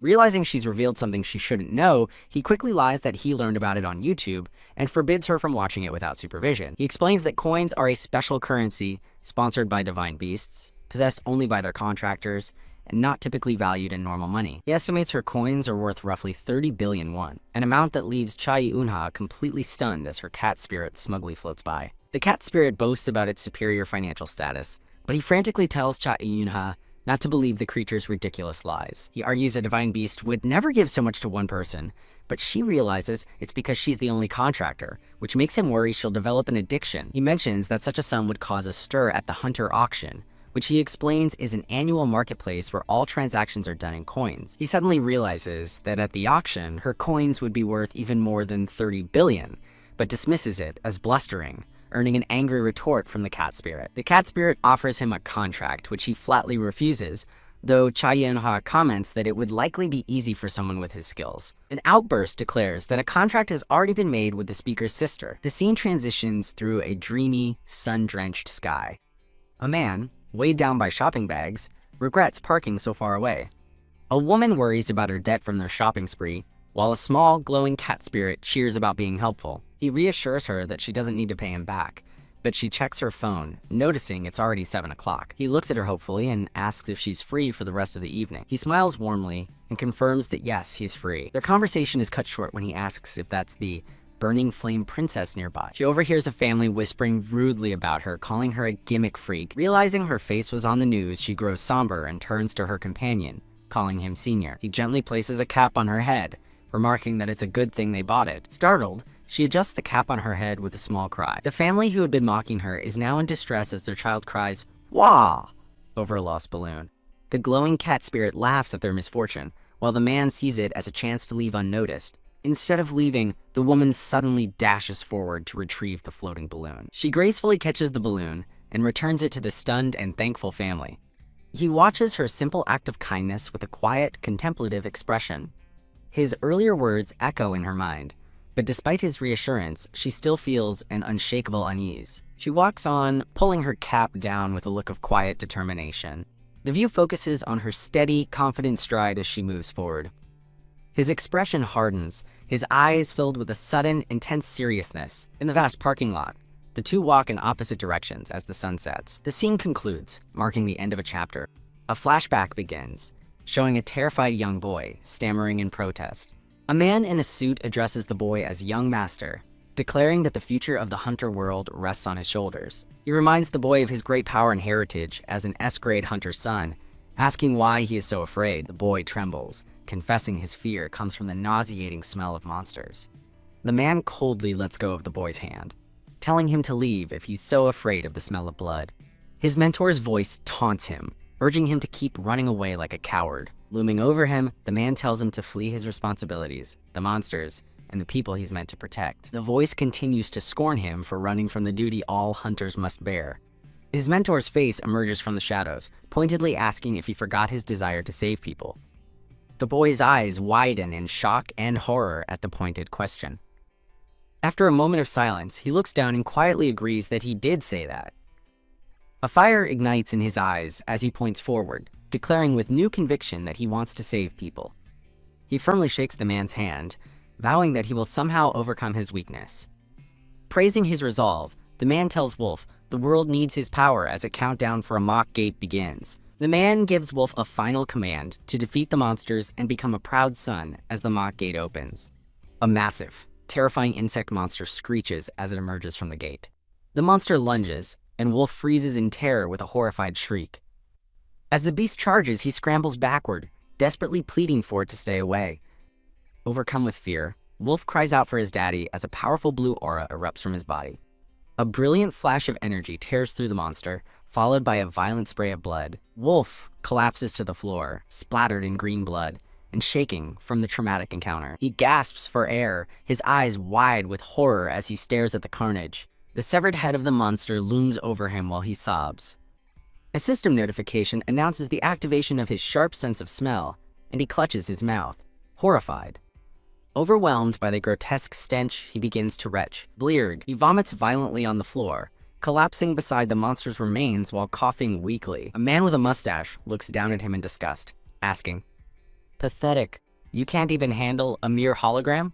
In a hospital bed, Wolf weakly addresses his father, whose voice dismisses him as a failure who can't even handle a tutorial. As his father's voice rages, it questions Wolf's desire to save people and his awareness as a hunter. The man's face contorts with fury as he declares that as his son, Wolf must succeed because failure is not an option. His father's final command echoes. Wolf must become the future of the Wolf Guild and the world. Two observers watch Wolf's training, shocked by his speed, and questioning if he's truly only 17. Now older, Wolf stands over defeated monsters, a voiceover sarcastically noting how well the S-grade father and son get along. An attendant praises the young master for an amazing test, but Wolf cuts off his offer for a rest with a firm number.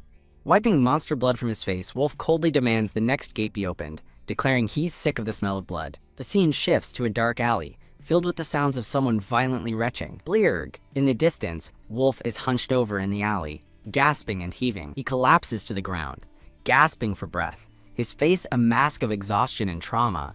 A spiritual wolf manifests behind him, asking if he's okay, but he dismisses its concern, saying walking helps. He pauses in an alley to watch a happy family, his expression unreadable beneath his hood. A desperate cry for help suddenly pierces the night. Nearby, a crowd panics over a child in danger, frantically shouting for someone to call for help. A slimy monster has cornered a terrified child on a staircase as pleas for the Hunter Association echo. Wolf observes from the shadows, identifying the creature as a pathetic, low-grade monster that has wandered far from its gate. A hunter with green hair arrives on the scene, and the desperate family immediately begs him to save their child. Wolf watches the newcomer, thinking he appears to be a skilled hunter. The green-haired hunter scoffs at the family's plea, coldly asking, "Why should I?" and stating it's not his mission. The family reacts in shock as the hunter dismisses the monster as trivial and says he's heading to its gate, ignoring the trapped child. He shouts at them to take any complaints to Wolf before turning his back and walking away. Wolf walks on alone, his thoughts questioning the right of people like that to speak his name.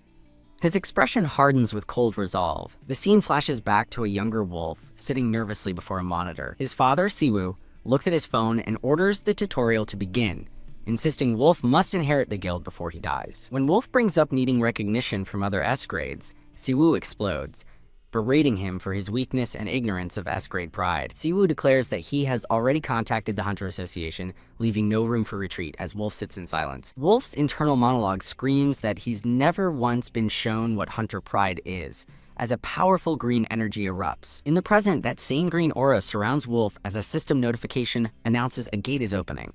A countdown begins as Wolf, now masked, desperately wishes for someone to show him what true Hunter pride is. The gate opens in a blinding flash of light, carrying his final plea into the unknown. Inside the gate, a hunter with light blue hair confronts a dark-haired woman with piercing yellow eyes. The blue-haired hunter sweats, his expression filled with tension and anxiety. The scene changes as the princess thanks Wolf for dropping her off, adjusting her cap. He replies that he had fun, and promises to relay a broadcast message through Manager Park for her. As she's about to leave, he suddenly remembers the hit song special. Startling her, he admits he completely forgot their original purpose, and when she offers to watch it, he dismisses it, telling her to see it later. He offers to write down the YouTube address for her, and she awkwardly ushers him to go inside his home. He waves goodbye, but his smile vanishes the moment the door closes, replaced by a look of deep concern. Through a reflection, a voice wonders if the young man with the princess is the kid hunter Siwoo is raising. An attendant informs Siwoo that they presume the young hunter to be a concept hunter. Siwoo stares intently at his phone, his expression grim. The scene cuts to a squalid room, littered with instant noodle cups, then focuses on a pair of creepy clown dolls. Elsewhere, a man with a goatee laments the declining reputation of hunters, angered by the treatment of a Wolf Guild affiliate. He looks at his phone with determination, declaring he cannot let the situation slide. The princess sits silently, while her glowing cat spirit angrily demands that onlookers look away. At a table, her companions complain about the cramped preparations, while she quietly wonders if their opponents will be angry. At a flashy venue, an MC pumps up an excited crowd, announcing a fan signing before the main event. As the crowd screams with anticipation, the MC welcomes the performers to the stage. The MC introduces the clown uncle and stocking man who pose dramatically for the unimpressed crowd. The audience and staff openly mock the concept hunters, finding them boring, cheap, and annoying. Finally, the MC introduces the Black Flame Princess, sparking murmurs in the crowd as the team assembles, looking gloomy. As onlookers comment on their lack of popularity, the glowing cat spirit fumes, wanting to attack them for their insults. A refreshing breeze suddenly fills the stage, signaling the arrival of the opposing team. A team of hunters in traditional garb makes a dazzling entrance, impressing the starstruck event staff. The cat spirit scoffs, believing their grand entrance is just a cheap trick using a fan. The princess watches the other team, wondering how they so skillfully execute their concept. A member of the opposing team points and mockingly asks the concept hunters if they aren't embarrassed at their age. The popular hunters continue their taunts, discussing how the term rookie is never applied to concept hunters because they lack major talent. Deciding to distinguish between rookie and super rookie, they turn their condescending attention toward the princess. They mock the princess's vintage outfit, sarcastically asking if she bought it from a cheap market. In a witty retort, the Black Flame Princess declares that commoners wouldn't understand how her dragon runs wild in such a place, delighting the audience. Her expression turns deadly serious, the humor gone from her eyes. She coldly asks the opposing team if her comeback was supposed to be funny, silencing them. The opposing hunter is stunned into silence as both teams face off on the brightly lit stage. Backstage, the event staff is shocked by her sharp response, muttering that it was, quote, an answer. A staff member barges into the room, startling the concept hunters as they eat. The princess notices a sign on the floor, realizing they've been put in a supply closet, designated as the, quote, concept hunter waiting room. A staff member tells them to stay out of the way in the supply room until filming starts, then dismissively leaves. As the staffer walks off, a manager for the team shouts for him to wait. He furiously demands an explanation for the mistreatment, but the princess calmly tells him to let it go. Flustered by her composure, the manager reluctantly quiets down after she asks if she can simply sit. He fumes internally, realizing he can't cause a scene, but is enraged that a Wolf Guild affiliate is being treated so poorly. Stocking Man approaches the manager, politely asking if they could possibly get assistance with their makeup for their ghost concept. The staff member who had left overhears and rudely dismisses them, stating that their contract requires them to come prepared. He condescendingly tells them to handle it themselves, sending the manager into a silent rage. Announcing he is making them uncomfortable, the manager decides to leave the room and meet them at the filming site. Once outside, he pulls out his phone, determined to report the situation. With a look of cold fury, he resolves that he absolutely cannot let this treatment slide. Back in the room, the cat spirit erupts in flames, equally furious about the disrespect shown to Stalking Man. The spirit argues that staying quiet will lead to the princess being looked down upon, but she calmly notes the rejection was expected. Her teammates are dejected, having hoped for better treatment on a major broadcast, especially for their first time. A somber mood falls over the team as the reality of their first broadcast appearance sinks in. A man in a black hat consults Stalking Man, agreeing that the staff member's behavior was excessive.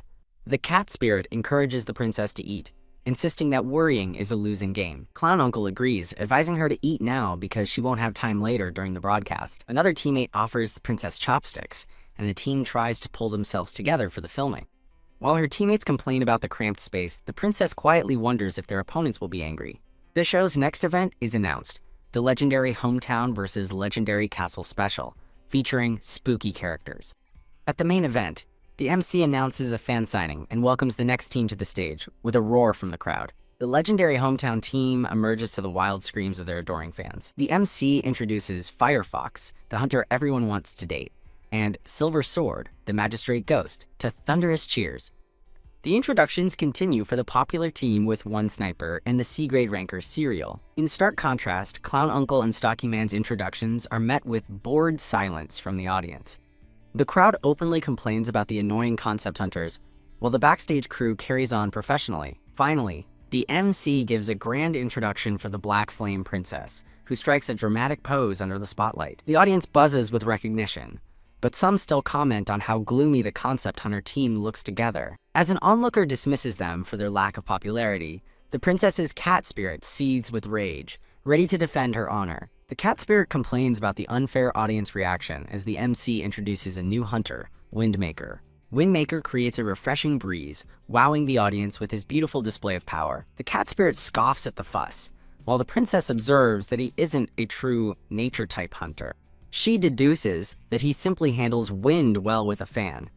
A voiceover notes that, to a cat's eyes, such a skilled display might look simple. Backstage, a concept hunter complains about such a talented rookie, but his teammate reminds him Clown Uncle isn't a rookie, which he protests is prejudice. He insists that even someone 53 can be a rookie, shocking the princess who realizes he's her age.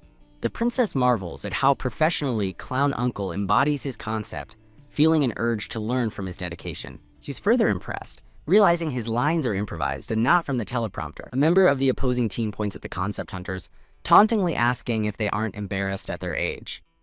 The princess listens silently as the rival team laughs at their own joke. The rivals mockingly discuss how the term rookie isn't used for concept hunters. They sneer that it's because concept hunters lack major talent, deciding to distinguish between rookie and super rookie. As Clown Uncle makes a funny face, the rivals decide to turn their attention to the super rookie on the concept hunter team. They turn their condescending attention toward the Black Flame Princess. The rivals mock her vintage outfit, sarcastically asking if she bought it from a cheap market called Jongmyo. On screen, the princess declares that Jongmyo is where her dragon runs wild, a comeback that makes the audience laugh. Her expression turns deadly serious, the humor gone from her eyes. Stalking Man whispers to the princess, asking about the prompter, but she is focused on the stage. She coldly asks the opposing team if her comeback was supposed to be funny.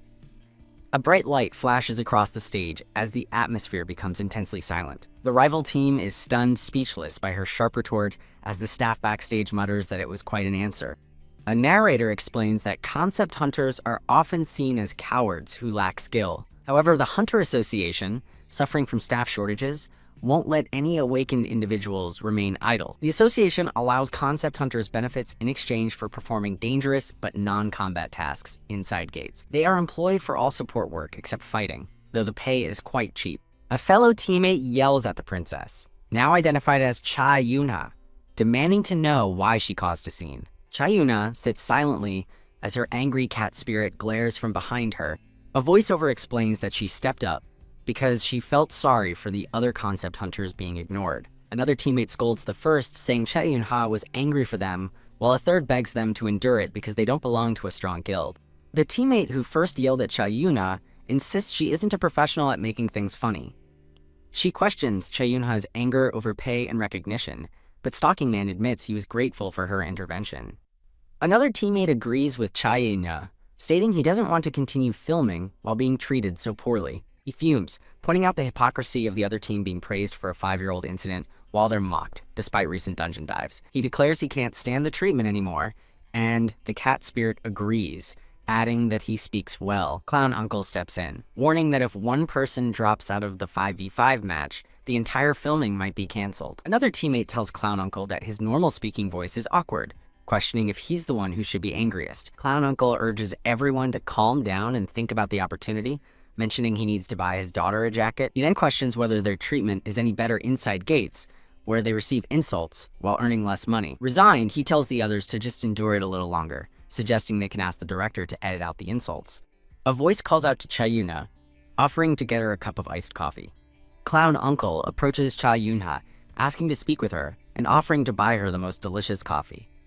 Cha Yun-ha flatly tells him his pickup line sucks as her cat spirit squirms with annoyance. Clown Uncle brings a coffee to Cha Yun-ha, who is sitting on a bench outside. He presents her with an extremely sweet and complicated coffee order, explaining he heard young people like such things. Clown Uncle asks Cha Yun-ha her age, guessing she's about 22, which he quietly considers. He nervously gestures toward his drink. He pulls out his phone, showing Cha Yun-ha a picture of his daughter, Minji. He explains he asked her age because she looks about the same as Minji, who is a high school senior focused on studying. He proudly states his daughter is good at studying, unlike him, then explains she now wants to work in a hunter-related field. Clown Uncle sadly explains his daughter never complains about money and plans to get a job, even though her jacket is too small. He asks Cha Yun-ha not to judge their teammates for getting angry, explaining that they have all suffered a great deal. He details the struggles of one teammate, an office worker supporting 3 younger siblings and trying to help with their tuition. He continues, sharing that Stocking Man has done rough work since childhood,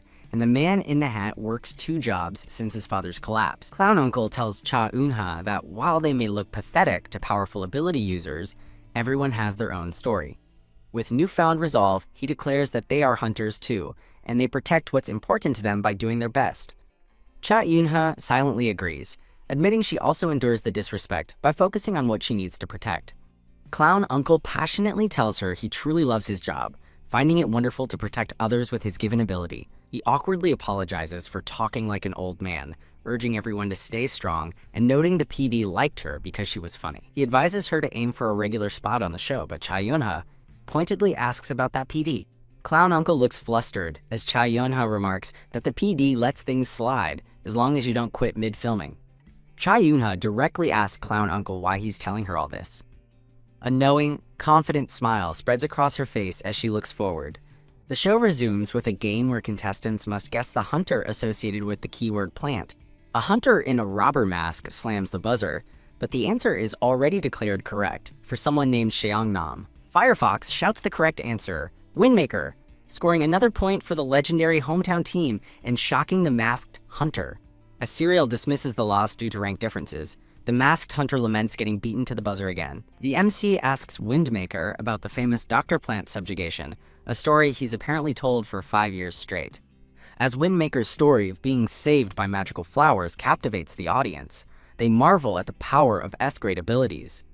The MC turns the spotlight to Cha Yun-ha, asking about the time she entered a dungeon with the celebrity BJ King Godsu. Silver Sword interrupts, dismissing the topic as talk of a stalker and suggesting Cha Yun-ha should just become an internet broadcaster. Serial and Silver Sword mock Cha Yun-ha's presence, questioning her choices and laughing about how she could earn more by fighting. Her teammates fume at the insults, with Stalking Man telling the man in the hat to endure it for now. Silver Sword condescendingly asks Cha Yun-ha when she last went to a gate, causing her to pause.